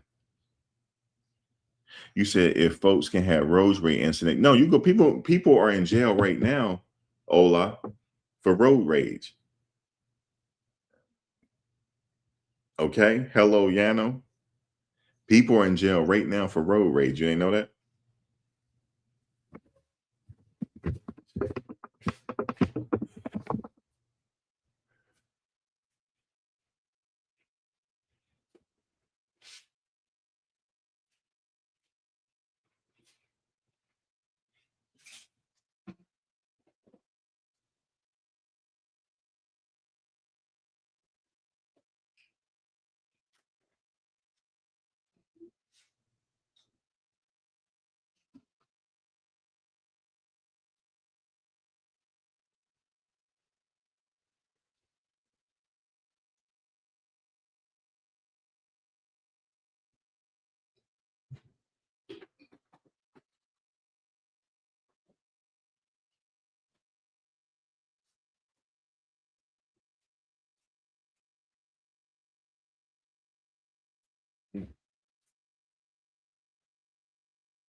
I just tried to look up the video. There's no video to see.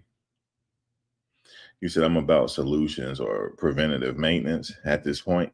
Yeah, like tell your kids to keep their hands to themselves, and that's it.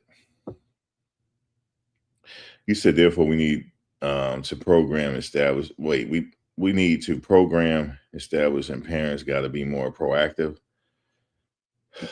talking to their kids. Yeah, I honestly think it was something mental going on with this kid, but we don't know. Let's see if it'll come out in court with his lawyers.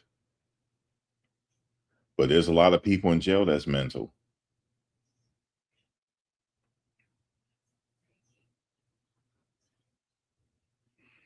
Everybody survived. But the thing is, we knew how to stay out of stuff too.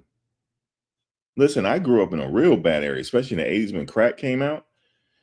But here's the thing. You choose to get involved in whatever you want to get involved with. I just choose not to get involved with it. And that's it. But this situation is even different. It was involving a fight.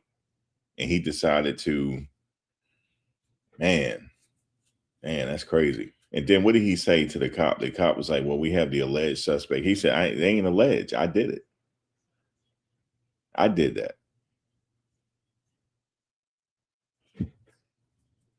Like he was trying to like take responsibility. Like I know what he's saying. I don't have no reason to hide. I did it. But I told him to keep his hands off of me. That's not good enough. You said you told your babies to fight back. Don't fight back like this. You know what I'm saying? Fight back with your hands is right. Yeah, you can fight back with your hands. Unless the other person has something, then yeah, but yeah, you could fight back. All right. But okay, fight. So do you agree with this situation? Should he have fought back like this?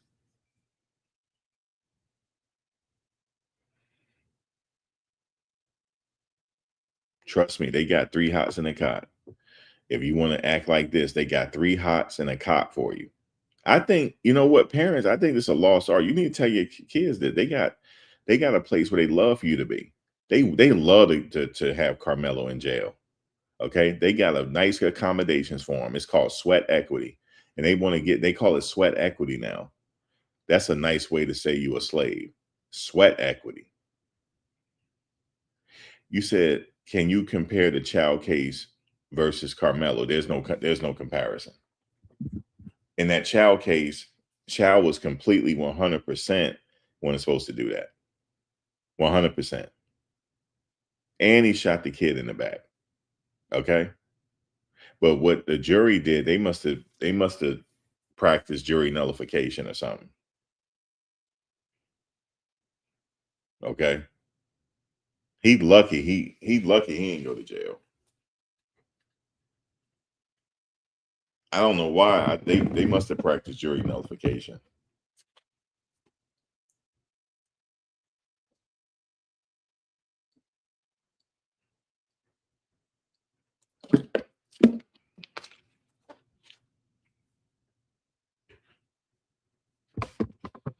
That's not a case you compare though, because the kid didn't do anything.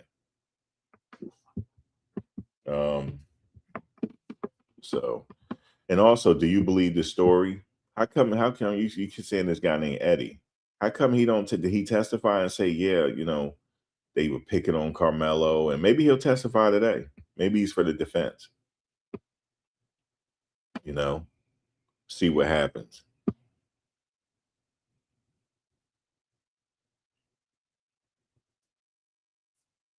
We'll see. See if somebody would testify in his behalf to say, no, they jumped him or something.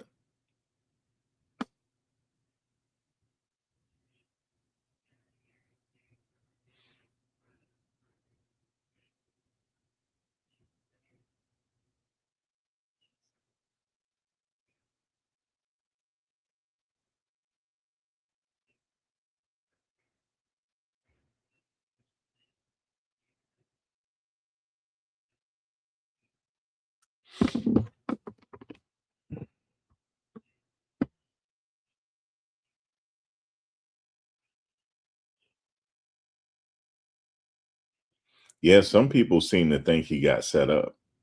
Yeah, they say it's a setup, and one person even tried to almost hit the floor. They try to compare it to Rosa Parks case. I almost hit the floor when I heard that. This ain't got no civil rights issue. This ain't about no civil rights. It is not the same. I guess because they say he can't sit at that bench. He got to get up. This is segregated. This is our bench. That's how track meets are anyway. We all have our own tents. You know what I'm saying? This is our little spot over here. We don't want just anybody in our spot. That's what we used to do back in the day. It's weird for somebody to just come hang in your spot unless he knew somebody. Like, so that guy Eddie need to say something. Y'all keep saying Eddie, Eddie, Eddie. Well, Eddie need to say something. Maybe he's saying something today for the defense.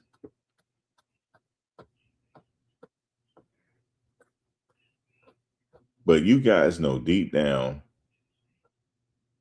you said it's almost like he's proud to stab. Like, yeah, I did that. You know what I'm saying? This ain't alleged. He said, alleged who? This ain't alleged. I did it. I did that. But he shouldn't have touched me. No, they don't work that way, sir. How would y'all feel if you sat up there and pushed me and I'm sitting up there stabbing you? You're not gonna you're gonna be like, what are you doing? Right. So I don't know why people keep like trying to justify it.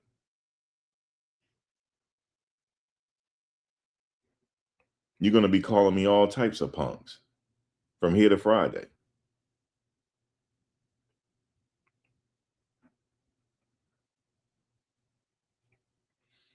But that's how some of these new kids are today. They don't fight like that. They rather do different things, shoot and stab. You hear about it every day, somebody getting shot. Every day. You hear about it every day.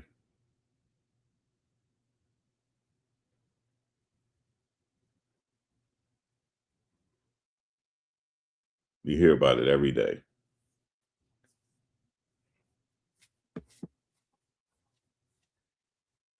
But I think you guys know, like, it's getting closer now. Like this trial is almost like he's in trouble. Y'all know it. He is in trouble. He is in trouble.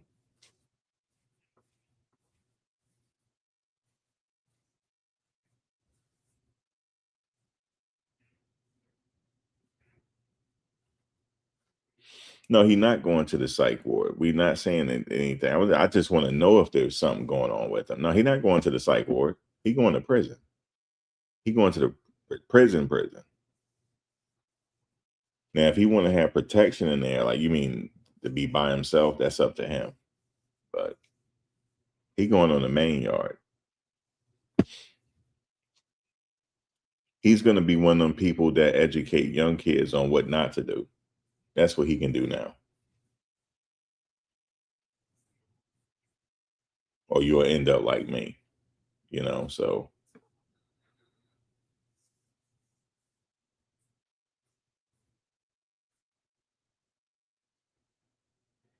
As a matter of fact, I think I had found a video. What is her name?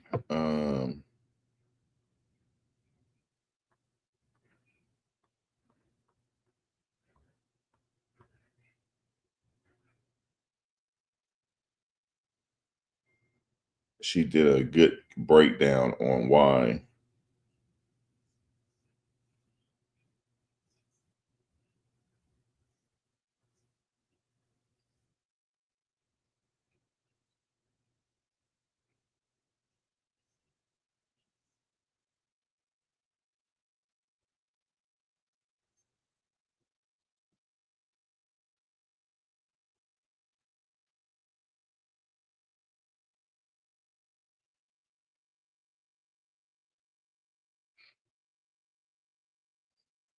Okay, here we go.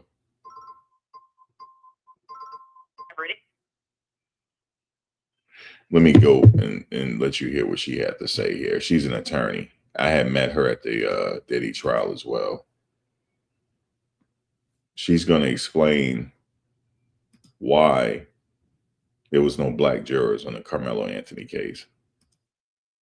You can see their bias. But what happens here is, in the end, as long as that school did not have a TARP to protect you, or you can book a consultation with me for a non-injury matter by calling 855 or Simone, SYMONE, or going to SimoneRedwine.com. Now, with the Karmelo Anthony trial, this is a trial of a teenager in the Frisco, Texas area, which is a suburb of DFW, Dallas, where he was at a track meet when a boy named Austin Metcalf was pulling a Karen. It was rainy, there was a track meet, and Karmelo's school did not have a tarp to protect its students from the rain. It began raining. Karmelo saw a friend of his, went over to that tent to greet his friend, and was sitting under there with the friend when Austin decided to be a Karen, and he assaulted Karmelo, shoved him, and pushed him out of the tent. Karmelo then pulled out a pocket knife, jabbed him, and unfortunately that one jab killed Austin. He was unalive. So what we're talking about here, though, this video is specifically what happened with the jury pool. Now, here's how the jury works in the state of Texas for an unaliving trial like this one, which is first degree big M word. We're going to use YouTube talk. Now, 589 residents were summoned for the jury. Those are people of all races that were allegedly Collin County residents. Now, what happens is Of those 589, that does not mean there were 589 people who were qualified. That means that's who showed up. Now, what happens is step one is either side, on the prosecution side or the defense side, they are able to talk to the jurors in front of the judge and ask questions, and jurors are first struck for failure to qualify for jury service. So some of the reasons could be they don't actually live in the county anymore, maybe there are citizenship issues, or different types of hardships that can excuse that person from jury duty. That usually happens because that potential juror raises their hand and says, hey, Your Honor, I can't serve on this jury because I'm taking heart medication, or I have this health issue where my medication won't allow me to basically pay attention to everything for this trial. Maybe I have doctor appointments. Another reason could be financial hardship, or literally, I can't afford to miss work. You are allowed to tell the judge that because you only get $20 a day. So there's that. You get $20 your first day, and I believe it's like $58 each subsequent day in that county. You can also say, hey, Your Honor, I need to be excused because I've got child. That's one thing, guys. When you trying to the juries to do jury duty, everybody don't want to do jury duty. They're not paying you that much a day. And sometimes your job, you have to take your sick days. They have to let you do jury duty, but they don't have to pay you. Like, I remember I was going to do jury. They told me they weren't going to pay me. I'm like, I had to find a way to get up out of that jury duty. And because, I mean, they selected me too. I went all the way to the bench. That's how far I got. But then finally, I said a question. And once I got that far, I said, you know what? Now I want to sit on the jury now. But I said something they didn't like. You know, not that they didn't like it. It's just a question. They're like, okay, we're going to cross him out of the jury. And they let me go. So I was there for a whole day. And I made it all the way to the bench because they liked what I was saying. But the way I was talking, he was like, so your knowledge of the law on a scale of 1 to 10, I said it's about an 8, 7 or 8, which is regular. And he said, sir, that's not regular. And I said, well, I make videos on it all the time. Oh, what cases have you followed, sir? I said, Aaron Hernandez. He said, oh, really? I said, yes. He said, he said, okay, you followed that case. Do you have anywhere where you can see it? I said, yeah. I told him my YouTube page and everything. And he said, do you think you'd be impartial to this case? I said, yeah, I can. Yes, I can. I said, I'm going to look at this case based on the evidence only and to make my determination. And they were liking it. Like they was liking it. But then you could tell like the defense was kind of like, the defense, the one that didn't want me. The prosecutors wanted me. Defense struck me. Because, you know, you're allowed to strike certain people. You know, you get your strikes and whatever. It was the defense that didn't want me. See, I said, I'm looking at the evidence only. And I said, I have a working understanding of reasonable doubt. And then, okay, so the prosecutor's like, okay. They were like, okay, we like that. Okay. Reasonable doubt, huh? I said, yes, reasonable doubt. I said, the state has the burden of proof. You have to prove this beyond reasonable doubt. And they said, well, what happens if we prove the case beyond reasonable doubt? I said, well, then he's guilty then. I'll vote guilty if you prove it beyond reasonable doubt. And you can tell he put a nice check mark. And then the defense is like, we move the strike. We don't want him more here. We didn't want him on the jury. He got to go. They told me he can go. So then they had a meeting with the judge, right? I'm sitting on the thing. They had a meeting with the judge. The judge said, well, he didn't say anything wrong. He didn't say nothing wrong. He checks everything. And then they say, yeah, but we moved to strike based on whatever. And they had a whole meeting over me. They did. I felt important. They had a whole meeting over me. And then the judge said, you're not an attorney or anything like that, are you? I said, no. He said, you're just, okay, you're not. All right. So then they had another sidebar. Then after that, they said I could go.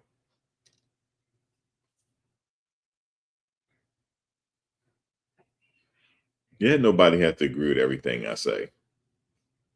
That's right. That's why we're here. That's why we can debate about it. There's nothing wrong with debating. We can debate in here about everything. But man, let me tell you. You said I heard they were teachers, so that would make them biased. Okay. But we have to see, but to be fair, who are the defense bringing today? So we have to wait and see. We'll be back later for a part 2. We'll wait for the Law and Crime Network. We'll wait for the Law and Crime Network to see what they say about this kid. What I want to say is this, because I know there's a lot of this emotion. Okay, we'll wait and see what his attorneys do. Who are they going to bring to testify on his behalf? But y'all should have saw it. I didn't want to be on the jury. They sat me with the jury. The jury was almost set, but they sitting up there arguing about me now. So he asked me like, so you're saying that you should have saw me, guys. I had a suit on and everything. I had a bow tie on. Y'all should have saw me. Nobody had a suit on but me. I had a suit on, a bow tie. Okay. And so they said, so you said, okay, so the burden is really high, right, sir? I said, yes. This is what separates it from a civil case. Right. So look, he said, right. So he said, what do you mean? He said, how does this separate from a civil case, sir? I said, well, a civil case is the preponderance of evidence. Is it more likely to be true or not? Okay. I said, but a criminal case, the burden is very high on the state. You have to prove this case beyond reasonable doubt. It's the highest burden. I said, so you will not have a situation where an innocent person is going to jail. I sat up there and gave my whole soliloquy, and the court was silent. They were listening to me, right? So,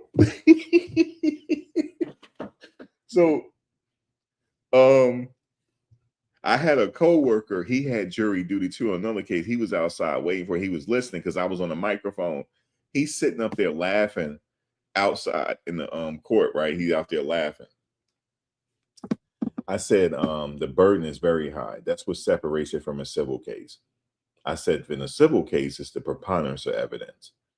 And he said, well, what do you mean by that? Is it more likely to be true or not? I said, just think about the scales of justice. I had my hands up.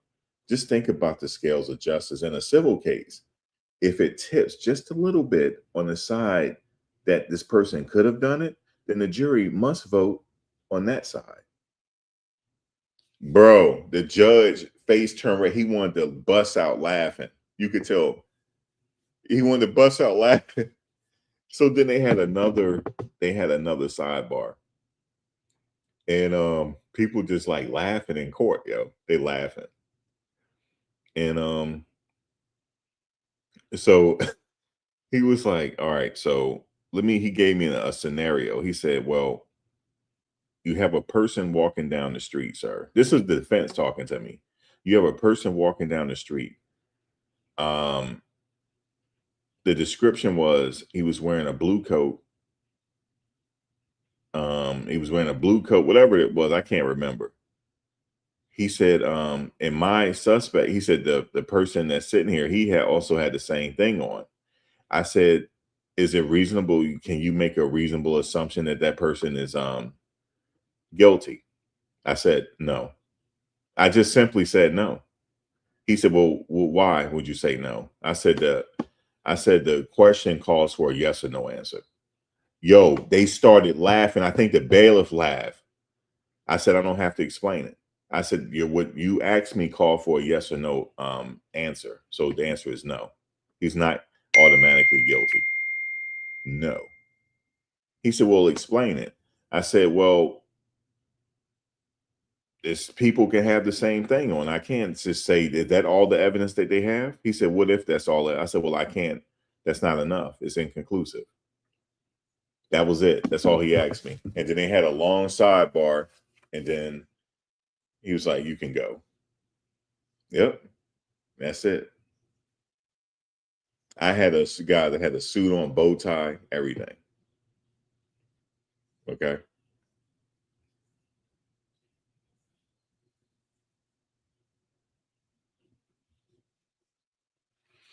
You said after President Obama, I guess. Ooh, B lady, what's going on here? What y'all doing in the comments here? Accustomed to us using more than. Oh, you talking about because of my story? That's hilarious. But they were laughing though, and I didn't think nothing was funny. I'm like, what's funny about what I'm saying? In fact, I think I said that I'm not trying to be funny here. He said, "Oh, I know, we know you're not." I said, "Okay, well, I'm answering your questions. Can you be impartial, sir, to this? Can you?" He said, "Can you think outside of the box? And can you look at this? Have an open mind?" I said, "Absolutely." And he just kind of looked at me, wanted me to say more. I said, "I don't have to say anymore." I said, "You waiting for something else?" I said, "Absolutely, I can." I said, "If the evidence is there," and I said, "Sometime it don't have to be there. There don't have to be a smoking gun. I said, this case could be simply what is this? What is this here?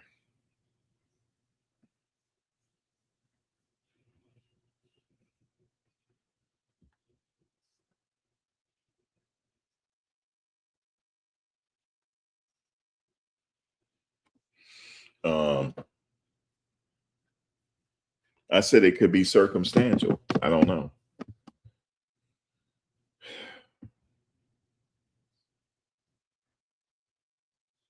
Yep, they say you free to go. The defense didn't like me. No, they did not. And this was the person that was the defendant. He was sitting there the whole time.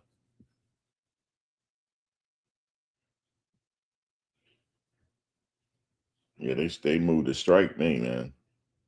But the judge was kind of like why are you striking him? Like he didn't say anything wrong. Like that's why they took a long sidebar.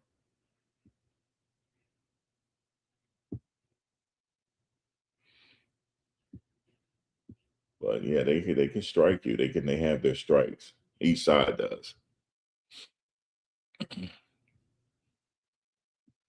And you know me, even though I didn't get selected, I said I'm about to go ahead and sit in on this case. Then I sat on it for one day. I sat in on the case. That case lasted a week or so. It was a homicide case. Yep. Craziness, man. But the defendant, the way he was looking at me, man, looks could kill, man. It's crazy. He ended up getting convicted. So it was a crazy case, but oh, you on a work call, okay. But yeah, Karmelo, I would have did the same thing. I will listen to all the evidence before I make my decision. Okay. I would do the same thing for Karmelo. Was this justified? Yes or no? Then I'm gonna go down the line according to the statute. Well, was this a SA situation? No. Was this an aggravated robbery? No. I would go down. I would go down and I would take what everybody said into consideration and try to make a baseline from there. The people that testified.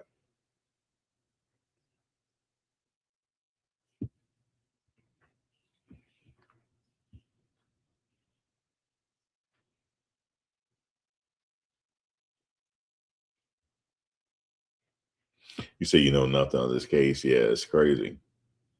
That was it. Like, you know, anybody ever did jury duty, it's annoying because you don't want to be there.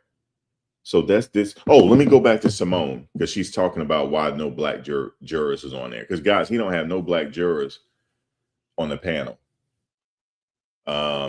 It's all like white and people of color. People of color mean like non, you know, like Indian, whatever. You know, people of color that's on the jury, but they're not black. Or with how I'm trying to explain it, you know, I know we keep referring to each other as crayon colors, but you know what I mean. But she's explaining it now. Childcare issues that you, for example, if you know the defendant or some of the witnesses, you can be excused for that reason. Or if you have already formed a fixed opinion because of media coverage that you've seen, where you just feel like you cannot put that aside, that's another reason that you can be dismissed from the jury. Or if you just let them know, hey, I can't follow the law. That's always a reason. Literally, if you say, I can't follow the law, that means you have to be dismissed for cause. But just to let you know, step one is they basically dismiss certain jurors for not qualifying from the initial pool. Also, every juror, before they show up, they complete what's called a jury questionnaire. Now, that questionnaire gives both sides, the state and the defense, information about that person. It gives their age. It gives their race. It gives their political party, or at least it asks their political party and affiliation. And so both sides, you go through those answers and you make stacks of who you like and who you don't like. And you could not like someone because maybe you feel like, oh, okay, I think this guy's going to be super Republican. I think their job says that they are, I don't know, maybe they're going to be maybe they're going to basically have a job where you think, maybe they work for, what's that Charlie Kirk company? Whatever, Turning Point USA. You're like, hell no, they're going to hate the blacks. Whatever it is, you can make a stack of why of who you think you like and ultimately want to be on the jury and who you don't, right? Yeah. But what you need to keep in mind is that there are two ways someone can be dismissed from the jury pool. Either for cause or based on what's called a preemptive strike. Now, cause means they can't follow the law, they don't qualify. I just gave those examples. But if they meet cause, if, basically they meet all the criteria to be a juror, you can also get rid of them if you just don't like them. So each side is given what's called 10 preemptory strikes. Think of it this way. 10 times you can dismiss someone for no reason or any reason at all, as long as it's not an illegal reason. An illegal reason, and this would be the reason we're going to stick with for this conversation, would be based on race, right? You cannot dismiss someone based on race. You also can't do it based on religion, just FYI. You can't say, oh, I don't want any Muslims on this jury. Oh, I don't want any Christians on this jury. Can't do that. But here we're going to stick with race. So what happened was first they dismissed people who had hardships and were like, hey, I can't do it. And then second, what happens, step two, what happens there is that the attorneys start to question the panel. They're in a big room and they ask generic questions to everyone in the room. And they'll say things like, raise your hand if you could never convict someone who said that they were bullied. All right. Well, anyone who raises their hand, the state is going to say, oh, we don't want them on the jury because they're likely going to be too biased. Now, if you're biased like that, then you look to the judge, and if they say, oh, you go to the judge, you say, Judge, I'd like this person to be dismissed for cause. That way you don't have to use one of your 10, but for cause because they can't follow the law. As an example. So a lot of people were dismissed for reasons like that. Or maybe the question was, maybe the attorneys asked the jury and say, is there anybody here who could never believe self-defense if someone used a knife? You can never say, oh, it's self-defense if the defendant used a knife, right? And they raise their hand. That would mean there's a bias there and you get them dismissed for cause. What if they said, oh, is there anyone here who believes that teenagers today are violent? They're just generally violent. If so, that means there's a bias against teenagers. I say that to say, based on the numbers, the majority of the blacks that were dismissed from the jury pool ended up being dismissed because they as in the state, was able to solicit some type of bias to get them kicked off the jury. Let me give you a better example.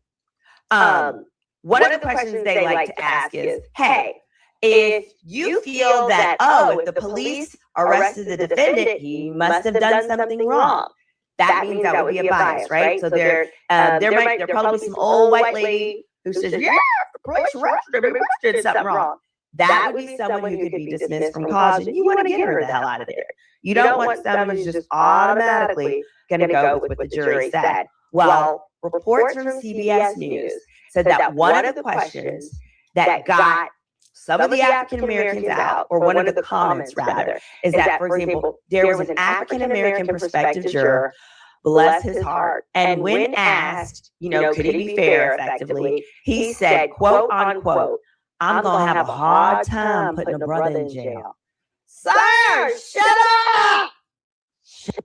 Yeah, he said that. Like, why would you say that? I'm going to have a hard time putting a brother in jail? You could have helped the brother.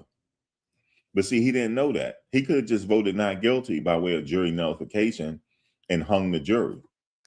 And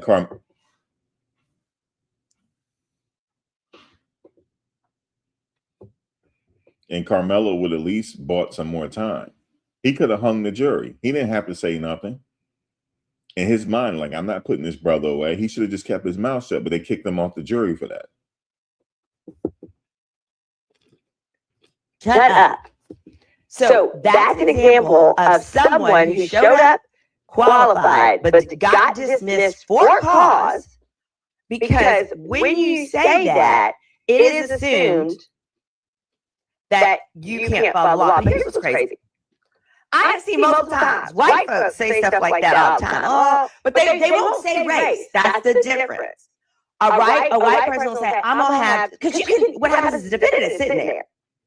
So you can see that it's a black person, white person, whatever. They might say, oh, I might have a trouble, just finding that the police lied or whatever it is. And then in turn, you can see their bias. But what happens here is, in the end, as long as that person could follow the law, they qualify to be on the jury. So I say this to say, if you're a brown person who literally feels like you would have trouble putting a brother in jail, you need to be on the jury.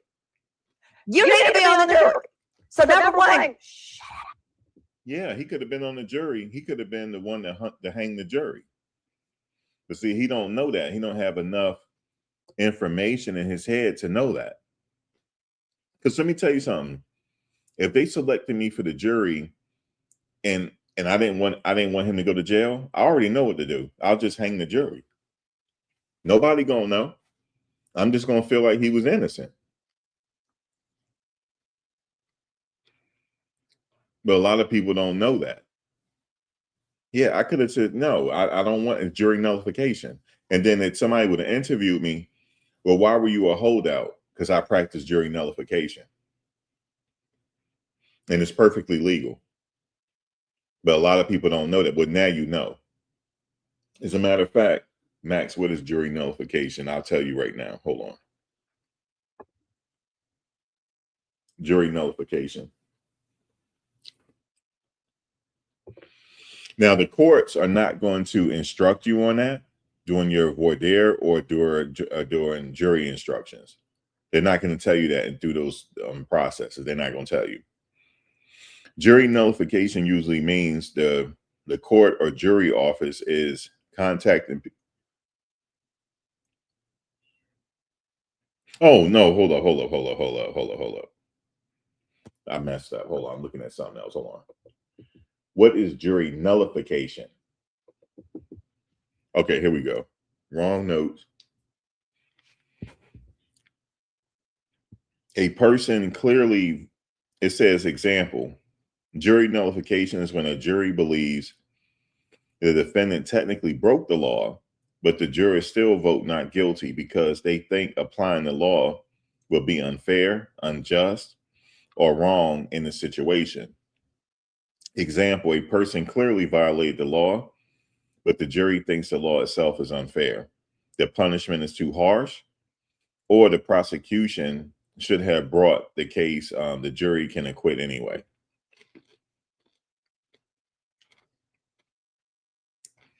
The jury job is to normally is to decide whether the prosecution proved the crime beyond reasonable doubt. Jury nullifications happen when jurors go beyond the evidence and the law and use their conscience.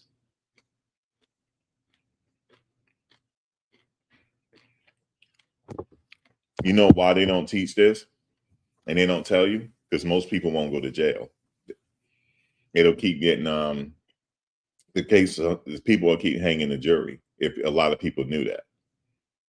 But you know, they practiced jury nullification during the Jim Crow era. One time they were trying to prosecute somebody for marrying outside their race. So some of the jurors, they didn't think it was fair for that person to go to jail. So they practiced jury nullification. You know, those were some of the reasons why. So in plain English, jury nullification is when the jury's saying, yes, maybe the law was broken, but we refuse to convict. That's jury nullification. So this person that said that he can't put a brother away, he should have shut his mouth and practiced jury nullification. He didn't have to say it either. Here's another thing about jury nullification. When you're deliberating, you don't have to tell a jury that's what you're doing. You just keep your mouth shut and just say not guilty. That's it. You're not breaking the law. It's just that more people need to learn the law and you can help your fellow man out. So maybe there's somebody on the Karmelo jury that might hang the jury. We don't know. Because see, I might be thinking, well, damn, he made a bad decision. Should he spend 99 years in jail over a bad decision? Or I don't want to have it in my conscience to be the one to find him guilty. So I'll say jury nullification, if that's what I was going to do.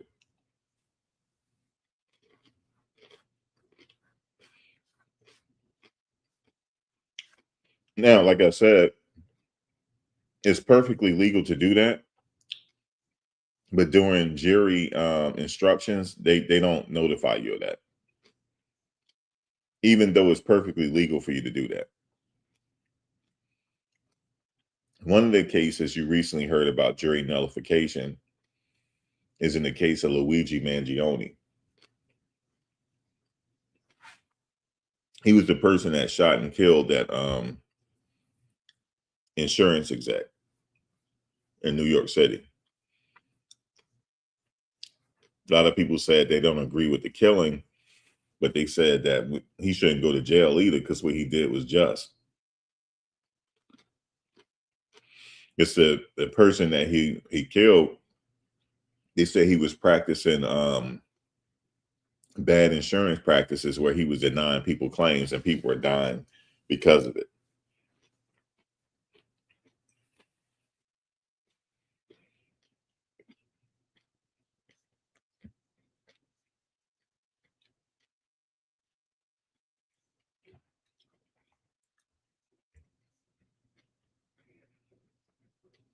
So that's why.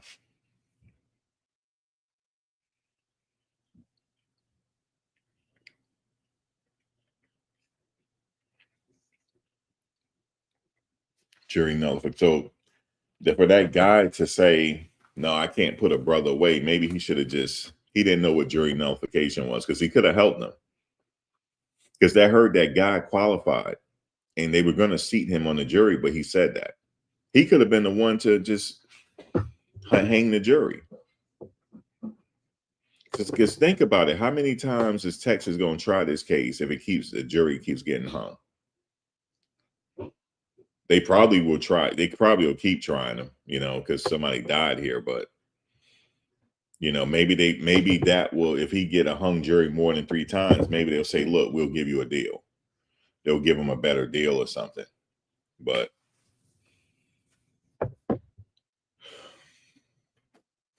at the end of the day, he got the jury and they're going to try his case.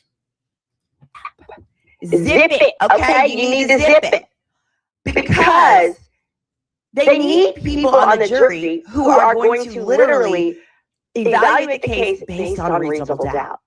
It's okay if you're going to have difficulty finding a brother guilty, so long as you could, if the facts reveal beyond a reasonable doubt he did it. You see what I'm saying? Because the truth of the matter is, there are a number of Caucasians who wanted to be on that jury. They are excited. They want to represent their county and their town and all that stuff. So you know what they did when they got in there? They didn't say shit. They didn't raise their hand for nothing.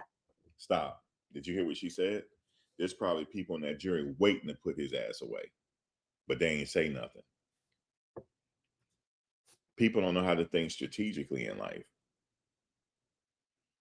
Okay, they probably waiting to put this dude away. Okay, they're waiting to, but they're being there very polite. Yes, I can be impartial. I can base this based on the facts. They know how to play the system. So instead of sitting up there talking about what you're going to do and this and that, why don't you learn the system so you can know how to navigate through it? You could have been the one to hang that jury if that's what you wanted to do. But he said he couldn't see himself putting a young brother away. That hurt him, actually. He thought he was helping, but that hurt him. He knows it now. If he's listening to these broadcasts, he know that he hurt him now. But maybe that's God intervening. Maybe God is stepping in now. You know what I'm saying? When somebody push you, does that really give you the right to stab that person? Or why don't you push the person back? Okay, the person might be bigger than you, but like I said, I grew up in the 80s. I didn't grow up in this era. I grew up where people lose fights all the time and go back to being friends. These kids don't like to fight no more. They like to shoot and stab. That's the difference. They shot and stabbed in the 80s too. As a matter of fact, it might have been worse. But for the normal kids, that's how we did. We fought. Okay. So what he did was final. There's no coming back from what he did. But my question is, I want to know, did he reach his hand in his bag and say, come over here if you want to? That's provoking. That self-defense is off the table.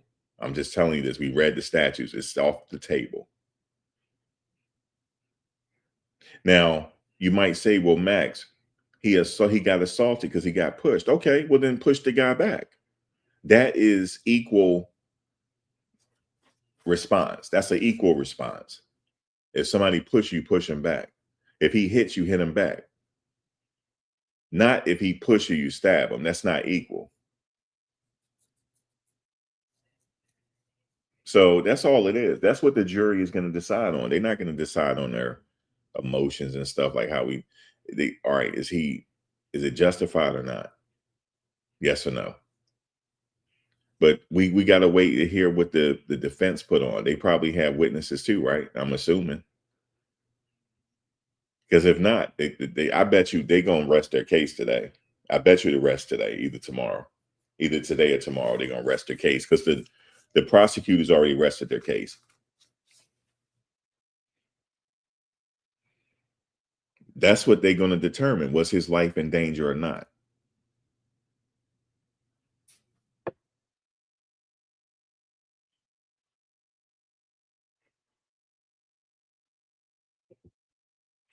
You said, so you're saying Karmelo forgot his calibrator. I don't know what that means.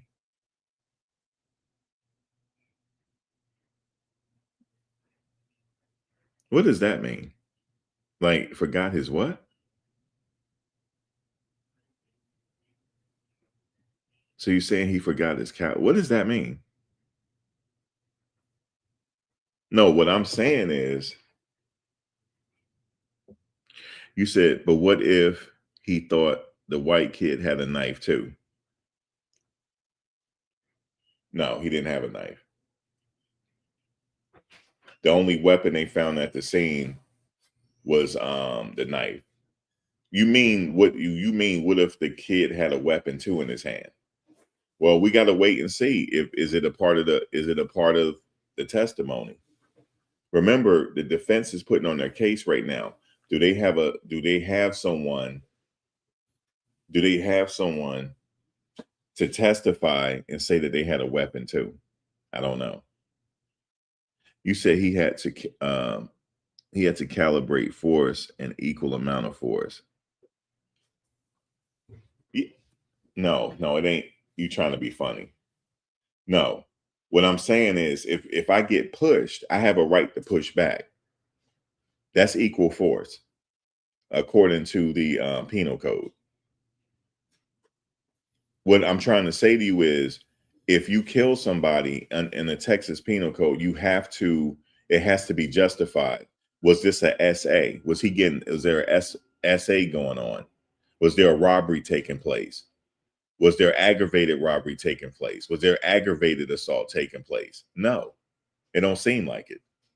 So the murder was not justified.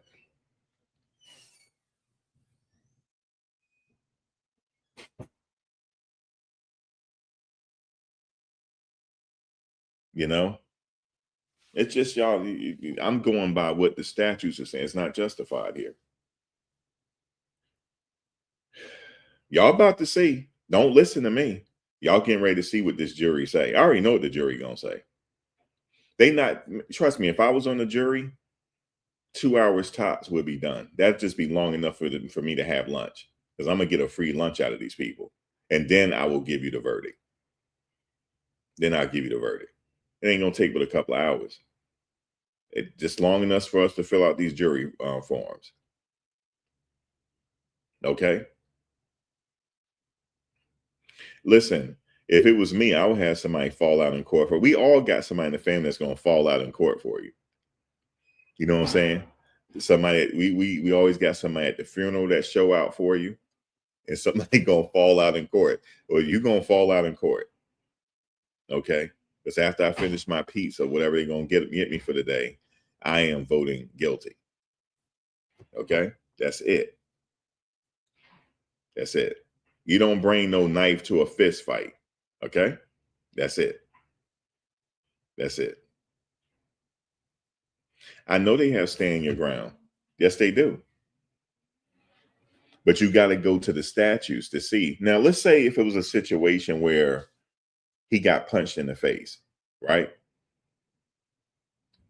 And then he started getting jumped. Then he fell on the ground. They started stomping on him, stomped on his head and everything. Yeah, he can't get up and stab at that point. It probably wouldn't even been a case right now. Now, I know what some people saying, nah, Max, it still would have been a case because he black. I can't argue with you on that. But I'm just trying to justify. No, they're not even. It's okay for him to have a knife. I had a knife. Okay. What's funny about what I said?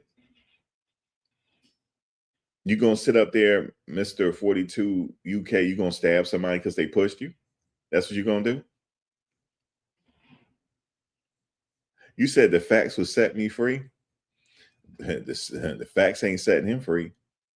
I'm sorry to tell you. I hate to be the bearer of bad news. Here's what's gonna happen. The judge gonna come in. Bailiff, I understand that the jury has reached a verdict. Yes, Your Honor. Okay, is all parties here? Yes, I have confirmed that all parties are here. All party defendant is present. May you bring in the jury. The jury come walking in, you hear footsteps. The courtroom is quiet.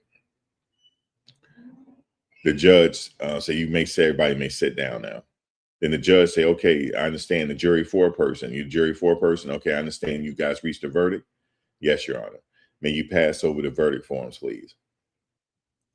So you pass over the verdict forms. So now the judge is doing this. That's all you hear, him going through the pages. All right, so I have confirmed that everything is filled out correctly. Sometime he'll have the clerk publish the jury, or have the foreperson. May the foreperson, you're now free to publish the verdict. May the defendant please rise. In the state of Texas versus Karmelo Anthony, we, the jury, on count 1, find the defendant, whatever it's going to be, guys, whatever it's going to be. Now, if he say it's going to be here's the possible outcomes.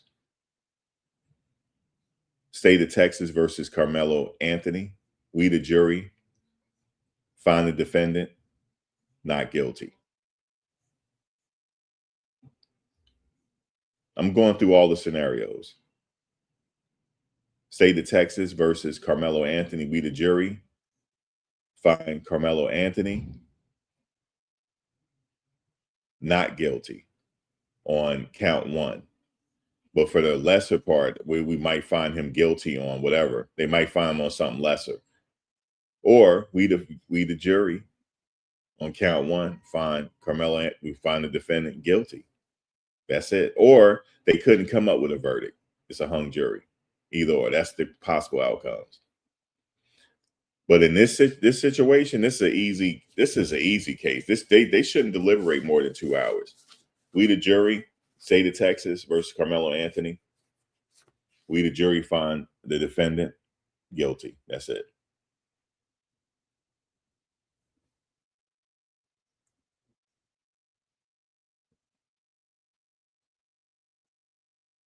You said, why are you not looking up the court documents right now? I don't have the what do you call it? The evidence in front of me. Only the jury has it. The evidence is not made public yet. I'm telling you how this is going to end up. I'm telling you. It's going to end up in a guilty verdict. Max, I think you should become a bailiff. I could become a bailiff. Why? I never had nobody say that to me. I think you should become a bailiff. Yeah, I could say, look, I already got it down packed. Watch this. This is when the jury has a verdict. Bailiff Max, I understand that the jury has a verdict. Yes, Your Honor. They have notified me that they have reached a unanimous verdict. Yes. Look, I'll be extra with it. All right, Max, can you bring him in? Yes, Your Honor. One moment. So I'm going to get the jury, right? I'm being extra with it. All rise. The jury is coming in. So I could do it. I definitely could do it. All right.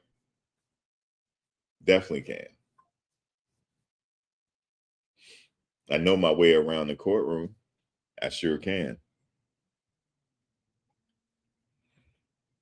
It's crazy, man. Like, they're going to have, for that verdict to be read, they're going to have security everywhere.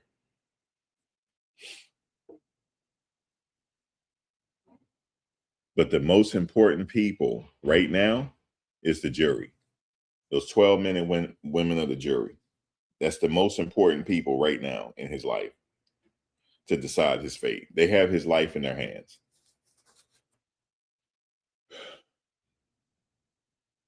So let's do a poll here. Let me see how we're going to do this. Yeah, we're going to do a poll.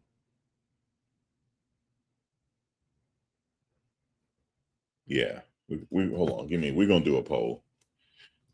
For those that's listening, we're going to see. Y'all think he guilty or not? So let's just do a poll. Let's just get it over with.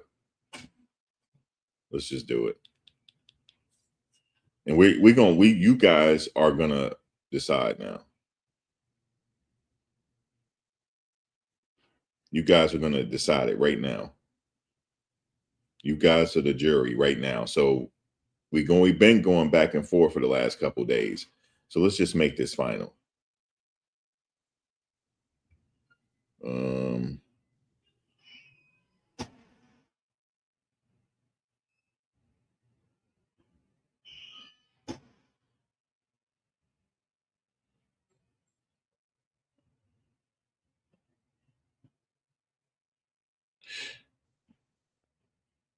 No, you didn't have to delete his comment. You said, Max, I think you should become a bailiff. No, don't delete his comment. He didn't do nothing wrong.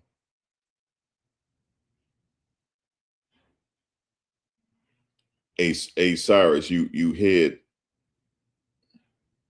Mr. 42.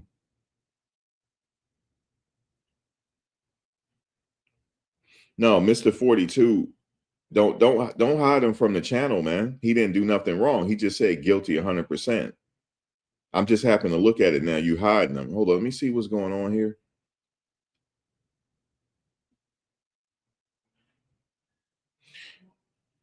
Yeah, and he also said, oh, he wasn't allowed to have a weapon in school. that makes it a little complicated. No, you hit him.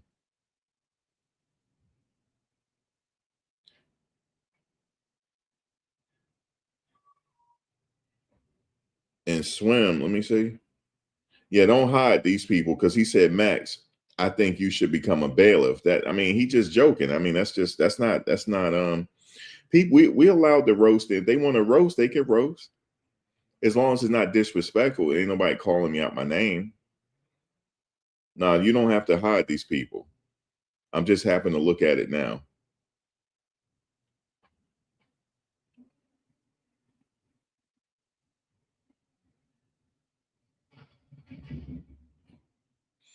Because people, listen, you got to understand something. Some people think he's innocent. This is a very emotional case. So if people think he's innocent, they have a right to say that he's innocent. They have a right to say that here.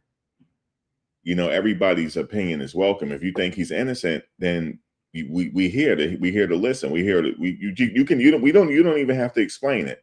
You could just say, I think he's innocent, Max. That's it. We don't know. Like I told you before, the most important people right now are the jurors. We all just simply, we just have our opinion. You know what I'm saying? That's simply just all it is. Yeah, I don't want nobody to get banned for, you know, just saying that I think Max should be a bailiff. He just joking. It's fun and games. I ain't never had nobody say that though. That's hilarious. Hey, maybe I could be a bailiff. But you know, I'll be doing extra. Yes, Your Honor. I'm gonna bring in the jury. One moment. One moment. Let me bring in the jury. That's it. It's an emotional case. Some people think that, you know, he was set up. Some people believe that he was set up, man. That's just their take on it, man, you know?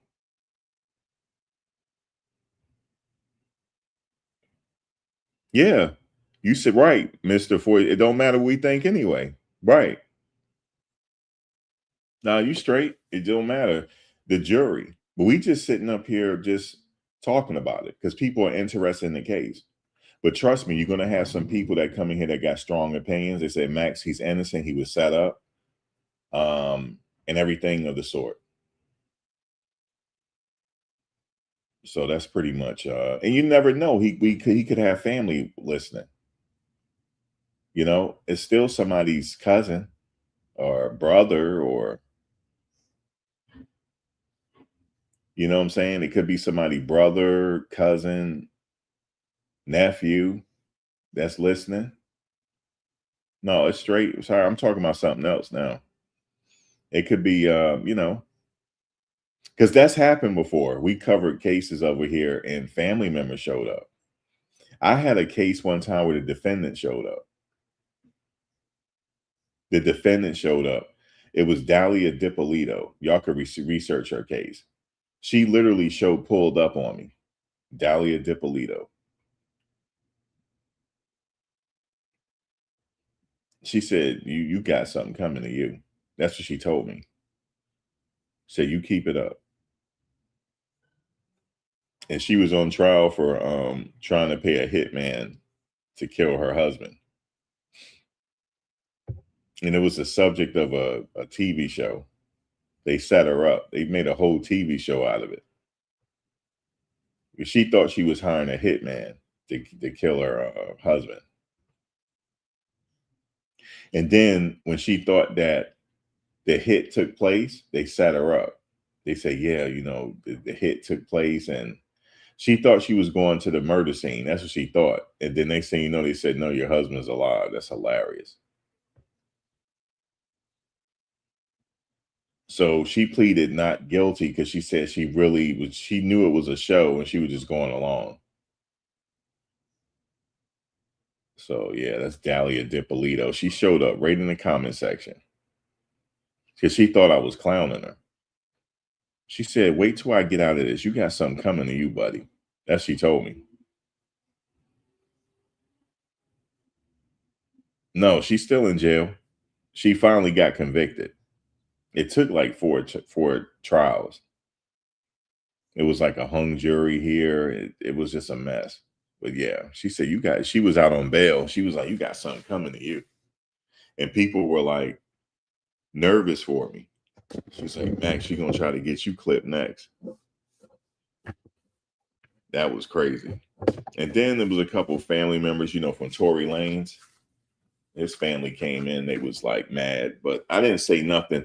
They kind of agree with some stuff I was saying, but they listened to me when I said he should get Jose Baez, though, because I was the only one saying it. I said if Tory Lanez know better, he would go get Jose Baez. And guess what happened? He went and hired Jose Baez. So his family was listening.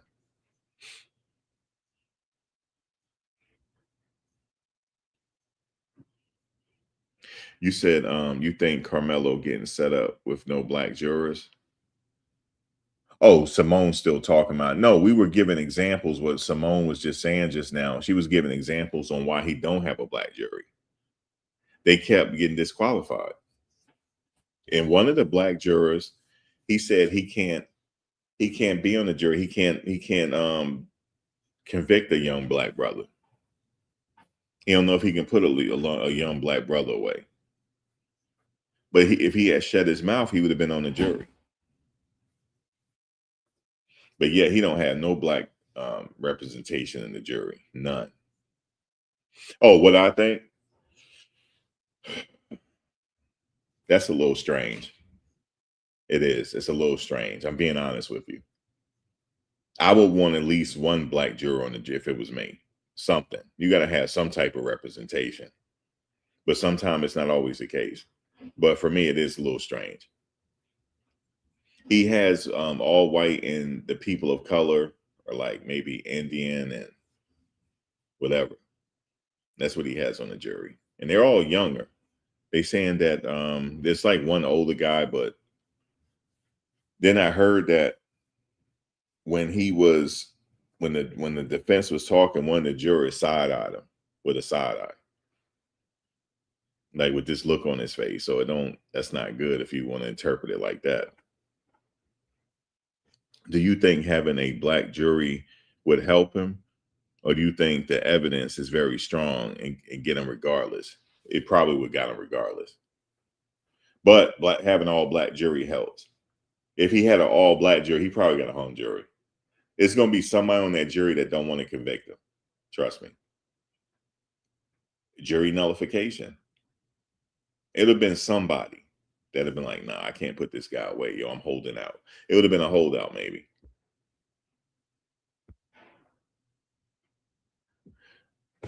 He don't have a jury of his peers. He don't. Remember how they say you need to be judged by a jury of your peers?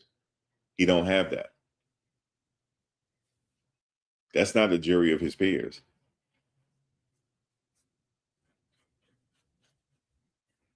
So can somebody say, well, Max, can he argue that later in the appeals? Possibly. Yeah. He could bring that up in the appeal. They ain't have any black jurors or whatever. Or he could bring up whatever. Well, he has to bring up errors in the case. So his appeal lawyer would go through his case with a fine-tooth comb to find errors. And that's what he'll do in the appeal.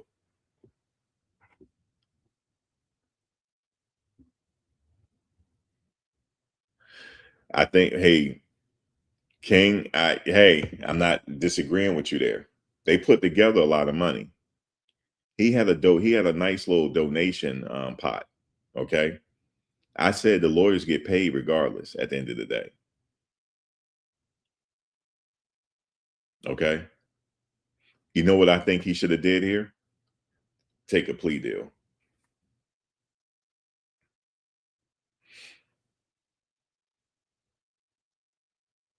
Unless he has witnesses to say that he got jumped. It has to be something there that supports him if we're going to go to trial. And I would have been perfectly honest with him because I care. I said, I care about you, and I'm being perfectly honest with you. You don't have a case here. But I'm gonna get you a sweet deal.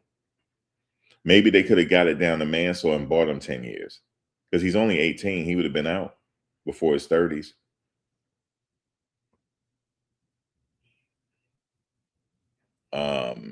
But we'll see. We'll see because the defense is putting on their case today. Maybe they have somebody to testify that's believable to the jury to say that, yes, this kid life was on the line. He was getting jumped or something. We'll see. But he didn't have a jury of his peers, man. It do seem kind of crazy.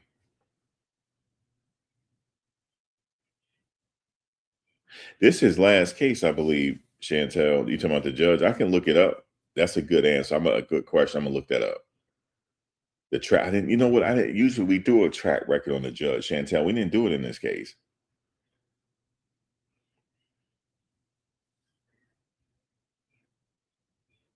Because the guys, if you don't know, the judge has a full discretion here. Karmelo can get sentenced between 5 and 98 years and 99 years or life. So what if the judge say, I'm only giving him 10 years because he don't have a record? The judge can do that. You know, I understand there's a loss of life here, but he don't have a record. I'm gonna give him 10 years in state prison. If he get 10 years in state prison, he'll be out by 8 years. Okay. The judge can do that. He has full discretion here. So what they're going to have to do is if he gets convicted, the next phase is the actual sentencing. So both sides are going to argue mitigating circumstances on why he should get sentenced on the high end or why he should get sentenced on the low end. If it gets to that, they will argue mitigating circumstances, his lawyers, on why he should get sentenced to the low end. Maybe he had a difficult child upbringing that they could tell the judge. Maybe he's dealing with a mental situation that they can tell the judge. Okay. Maybe during that day he found out his favorite uncle passed away or something, some kind of mitigating circumstances to help the judge sentence him on the low end. Because I forgot to say that his sentence could be 5 to 99 years, 98 years, excuse me. So what, like I said, so if the judge have a full discretion of 5 to 99 years, what's to say the judge won't give him 10 years? He don't have to give him the full 99 years. So we'll see. It's not over for him yet. But that's just something to look at, guys, for you to think about. The judge has a lot of discretion. Who is the judge presiding over Karmelo Anthony's case?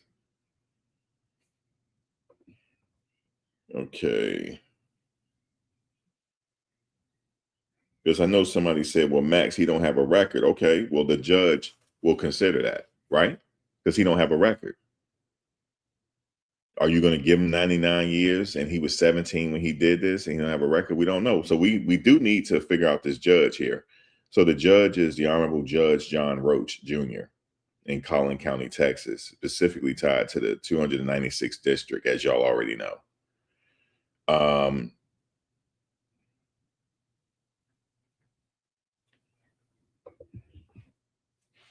Can you give me a little background on Judge Roach? So we'll see. Let me look up his background while we're here. But he's been on the, let's see. Judge John R. Roach Jr. is a longtime Collin County, Texas State District Judge. He presides over the 296th Judicial District, which handles felony criminal cases along with civil, family law, child protective services cases. Just to give you a few background points on the judge, he has been on the bench since 2007. He was elected in 2006 and took office January 1st, 2007. His current term runs through December 31st, 2026. He is a Republican elected judge. Texas district judge are elected, and from, they're elected. His court is a general jurisdiction court. That means his court can hear serious criminal cases like felonies, but also civil cases. He also presides over North Texas Veterans Court. This is specific court connected to veterans who are involved in the justice system.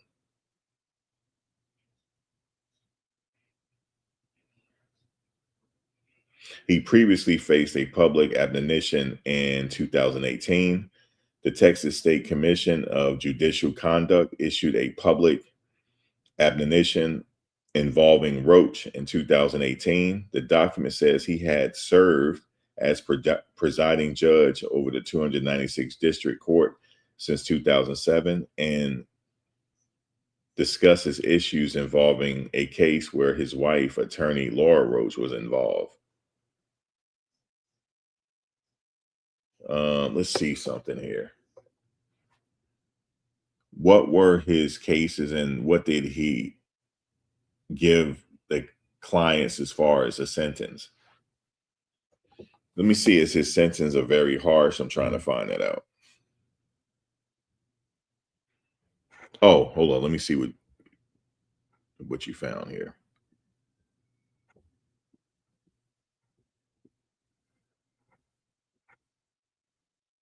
You looked up Judge John Roach Jr. He denied a defense baton challenge regarding the prosecutor's strike of 3 Black potential jurors, resulting in a 12-person jury with no Black juror.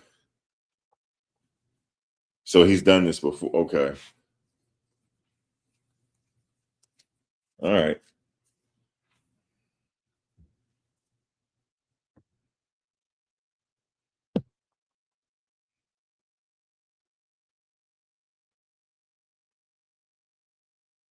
I see it as well.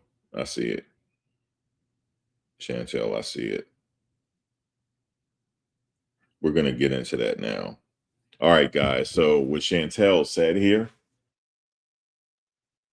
she said, I just looked it up. Judge John Roach Jr. denied a defense Batson's challenge. We're going to go over that regarding the prosecution strike of 3 Black potential jurors, resulting in a 12-person jury with no Black jurors. Just, if you guys probably already know already, but a Batson, for the people that don't know, a Batson challenge is when one side argues that the other side is trying to remove potential jurors because of race, ethnicity, and sometimes gender, instead for a legitimate case-related reasons. All right. So it comes from the United States Supreme Court case, Batson versus Kentucky. That's the precedent case that you can look up that the Supreme Court already decided on. So it's Batson, Batson, v. Kentucky. You can just look it up and see it. They challenged that with the United States Supreme Court. So in jury selection, lawyers get a limited number of preemptory strikes. You remember I was saying how I got struck from jury duty? The judge didn't want to do it. He said, I don't see why you striking this guy. And then they had a long sidebar on why they wanted to strike me. I think the defense, they had a bad feeling about me. That's why. Because typically, I think when you go through for potential jurors that claim they know something about the law, those are jurors that are more eager to put somebody away. So I guess that's what they were thinking. But I wasn't eager to put him away. They had me wrong. I really truly listened to the case. So in jury selection, preemptory strikes, meaning they can remove some jurors without giving a reason. But they cannot use those strikes in a discriminatory way. That's the Batson challenge, So getting back to what Chantel said, remember what she just said about the judge? Let me go back.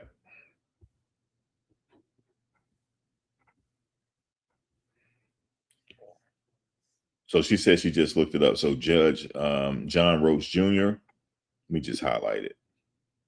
He denied a defense Batson's challenge. He denied them regarding the prosecution strikes of 3 Black potential jurors, resulting in a 12-person jury with no Black jurors.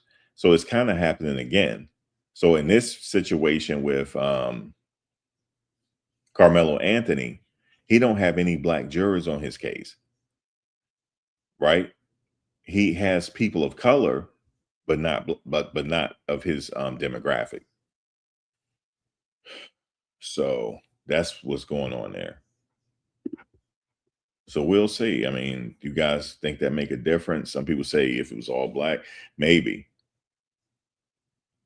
Black people put more empathy on black lives than taken by the races. See, the thing is, it's just a potential. You could have somebody on the jury that like, I don't want to put this kid away. You said this is one where he denied Max. Yeah, he denied it. Yeah. So, yeah, I mean, maybe he can take that up later. You said, I think every race is just going to naturally do that because they'll be more likely to relate. Right. It's with everybody. It's a human thing.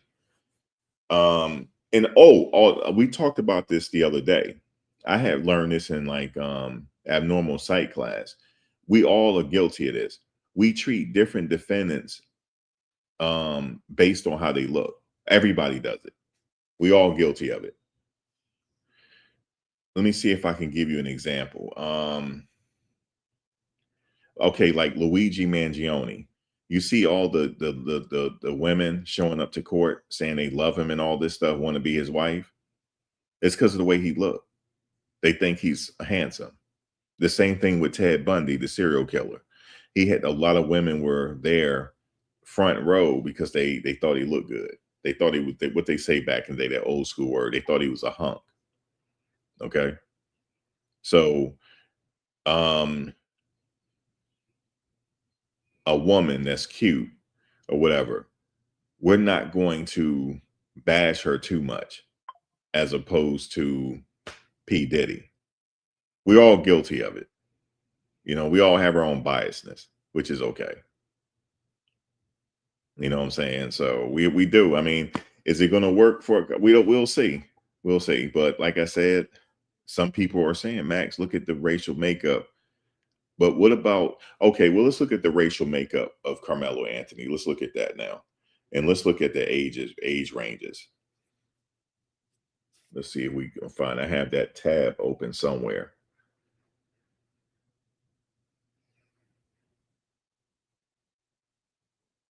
Right. It's the stats are the same for every race. People take lives of those they are randomly around. Right. It's in every demographic they have murders, we know. And let me tell you something about Texas.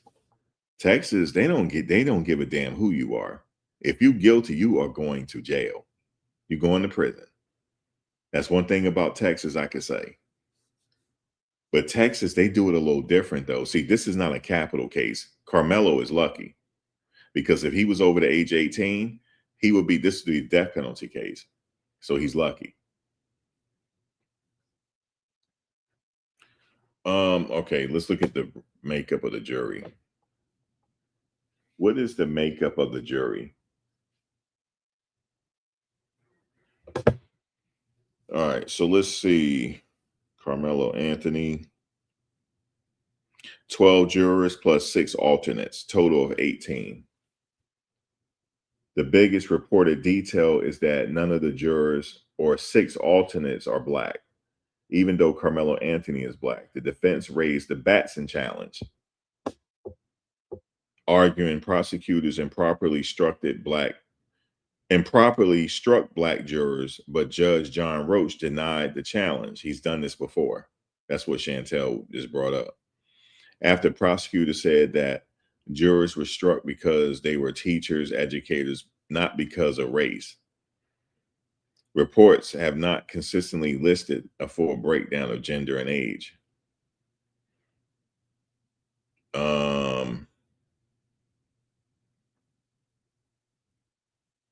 I read somebody that was there in the courtroom, they said it was all white and some of color, but not black. That's what somebody said.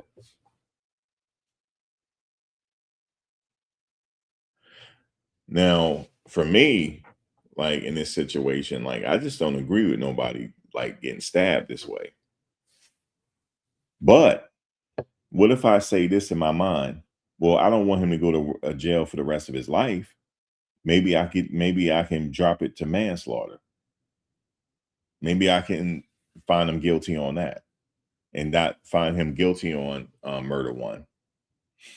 Because guys, he may not be found guilty on murder one. You ever thought about that?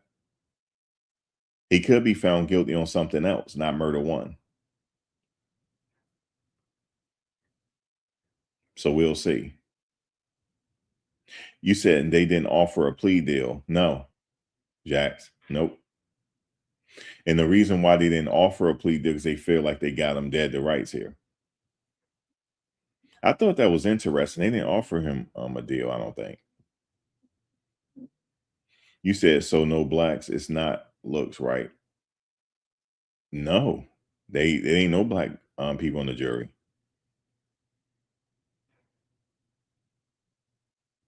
You said, yeah, I don't know if we heard enough to justify premeditated murder. Okay, so think about that one.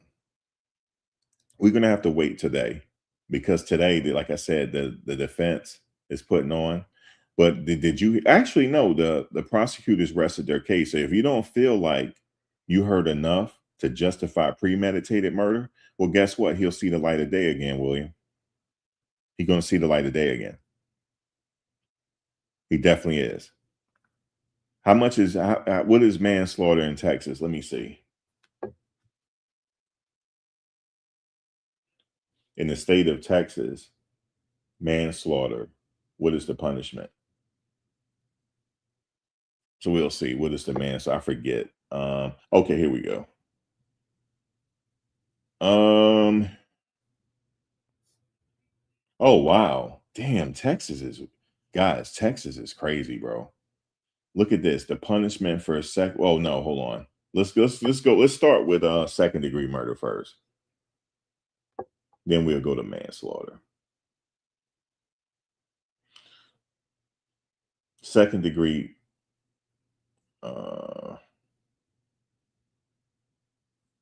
Let's go with second degree first. It's 2 to 20 years in prison. Possible fine up to 10,000.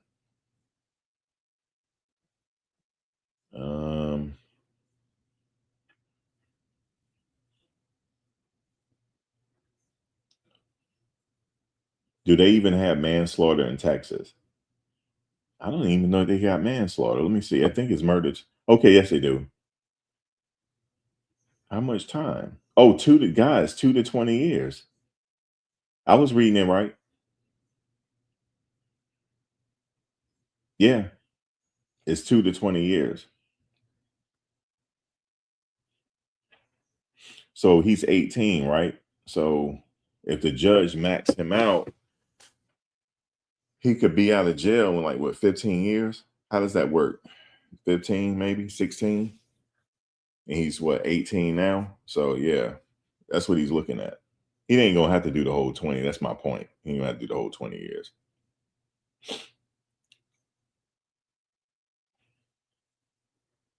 We'll see. Like I said, the jury, they may not think this is premeditated. We'll see. They might not think it's murder one.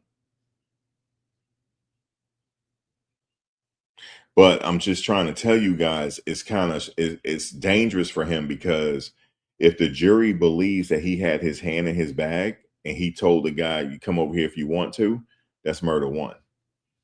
That's enough to get him on murder one in Texas. Texas is a crazy state, man. You don't want to do this type of stuff in Texas or anywhere, but Texas really, man, they really hard on stuff. Which I mean, I agree with you being hard on murder. You said the kid will be lucky if he gets life without parole.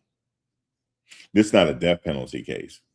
The crime that's more punishable than that is worse than that is the death penalty. I mean, no, what's worse for him, the ultimate is death penalty, but it's not on the table. He was under 18 at the time. The Supreme Court ruled on that. Nobody under the age of 18 could receive death. But trust me, if he was over 18, they would have had the death penalty on the table.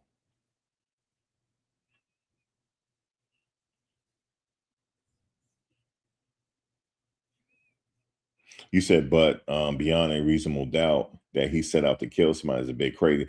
I don't think he woke. I don't think the evidence is there that he woke up and say, "I'm about to go do that to somebody."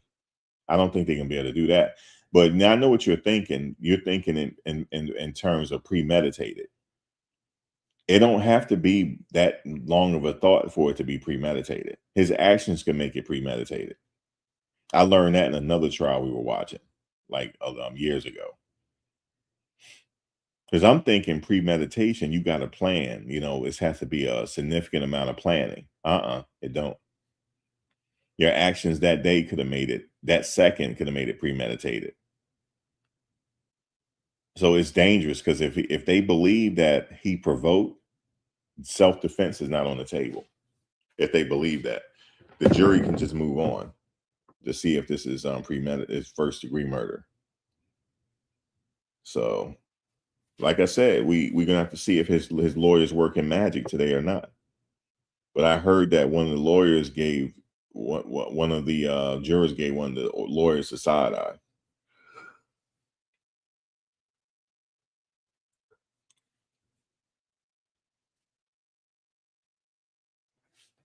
That could mean anything. That might not mean anything, but we'll see. No, he don't have to go into the situation for an intent. I thought I thought that way too, William, on another case. All right, give you an example. Let's say if I get in an altercation with somebody in Texas and we going back and forth, and I say, you come near me again, come closer to me. I dare you to touch me. I dare you. And I have my hand in my back. I dare you. And the person touched me and I pull out the gun and shoot them. That's premeditated. Because I said, come closer, I dare you. That means I have the intent that I'm ready to do something to you. It only takes that moment right there for premeditation. Ain't that crazy? Because you're thinking probably manslaughter. No. See, this is why Chud, the builder, got in trouble.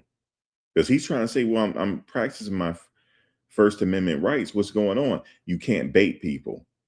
And because when Chud, he said in the video, and this is what Chud don't know. They had been watching him.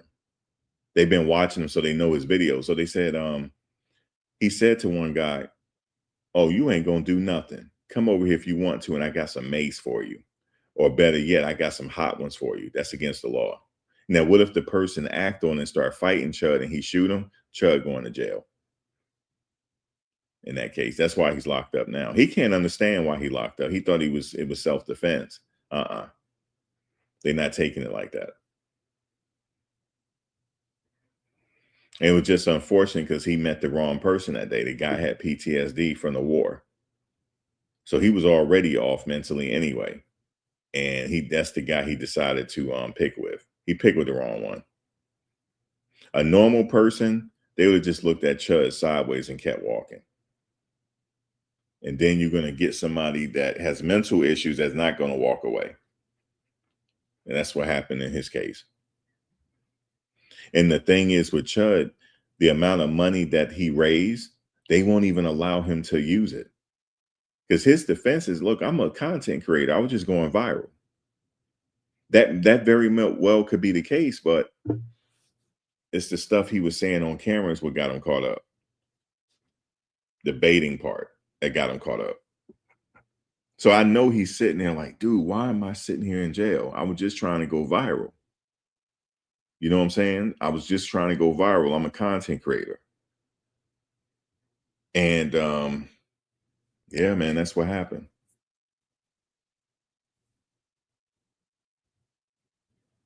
Okay. So you got to know the law where you are. Because I know he keeps saying it. Well, this is my First Amendment rights. And he's sitting up there going viral all over the place, making money. So this has became content for him. It started becoming part of his MO. Let me go find a random person. Oh, why are you chimping out? You know what I'm saying? Then the person reacts. The reaction part was the content. Like it was guys, it was really considered entertainment at the end of the day. Like, okay, let me go bait somebody. You know what I thought he was doing? I thought he was getting people to play along with him. No, he was making authentic content. He was going to random people he didn't know. You know what I'm saying? I thought it was like a made up situation, but it wasn't. It turned out to be real. And he just didn't know the law clearly. And it's unfortunate for people, man. Like, he's thinking, what he's telling the court? It's just entertainment. Like, I'm making content. I'm a content creator.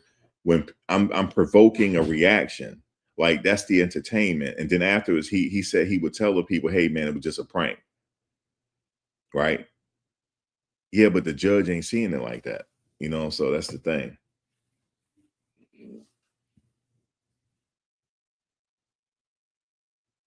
And he was like, "Yo," he said in his one video, he said, "No, you're not champing out. He's champing out." He said, "No, you cool, but he the one champing out." He made it a whole content thing. He made it a whole like going viral. He was making money doing it, and unfortunately, he messed with the wrong person. So and yeah. But what happened to him was he did that. He was out there recording, making content. He messed with the wrong person. And the person like went after him. He said, "You better get away from me. I got a gun," right? The guy was like, "Go ahead and shoot me then." And he went after Chud. He was really had him on his back. I don't know what he was doing. And Chud shot him. He lived though. He lives. Luckily, he's still alive. It's crazy. Like, it's just these cases, man, we hear about all the time of these like unsenseless murders. It's unfortunate, man. I wish things would go back to the 80s where people just fight a little bit. Even though we did have our problems in the 80s, like it was very violent because of the drug epidemic. But I'm talking about normal kids. If we had to fight, we fought with our fists. And then sometime we'll be friends after that and go back to riding our bikes. But them olden days are over. People are so quick they don't value lives really. They just quick to kill somebody. There's no value of life to them. It's crazy. Because this didn't, to be honest, this didn't have to happen, man. I understand. Okay, the kid pushed him. Okay, push him back. Like, I'm not getting out of your MF intent, or you gonna get out my MF intent. Okay, cool. Let's go on through the back, and they can get it going that way. But we'll see what the defense has today. I'm about to get out of here, but we'll see. Like I said, the defense could hit us with something we didn't know that make us think about this even further. So we'll see. So the defense, they're up right now. So I wonder what's going on. We'll see, guys. We'll see definitely what the defense has up in store. I'll be back later. I'll catch you guys later. Thanks for the discussion. We learned a little something today. But like I said, if some breaking news come back, I'll be right back. Because I don't know, maybe the defense might rest their case today. If they rest their case today, this thing is getting ready to go to the jury. Well, got to have the jury instructions. Y'all already know that. They got to have the jury instructions. You said Eddie didn't admit. Was Eddie, did he, let me see. Eddie did admit to being friends with KA when the Metcalf asked, "Who are you?" Okay. Oh, he didn't admit being friends with KA? Oh, Lord. So they did talk to Eddie today or yesterday. Well, he probably just knew him. He don't have to be friends, but they knew him. He at least knew him, right? I know he's not gonna say this was a random meetup, like he just happened to just shake his hand.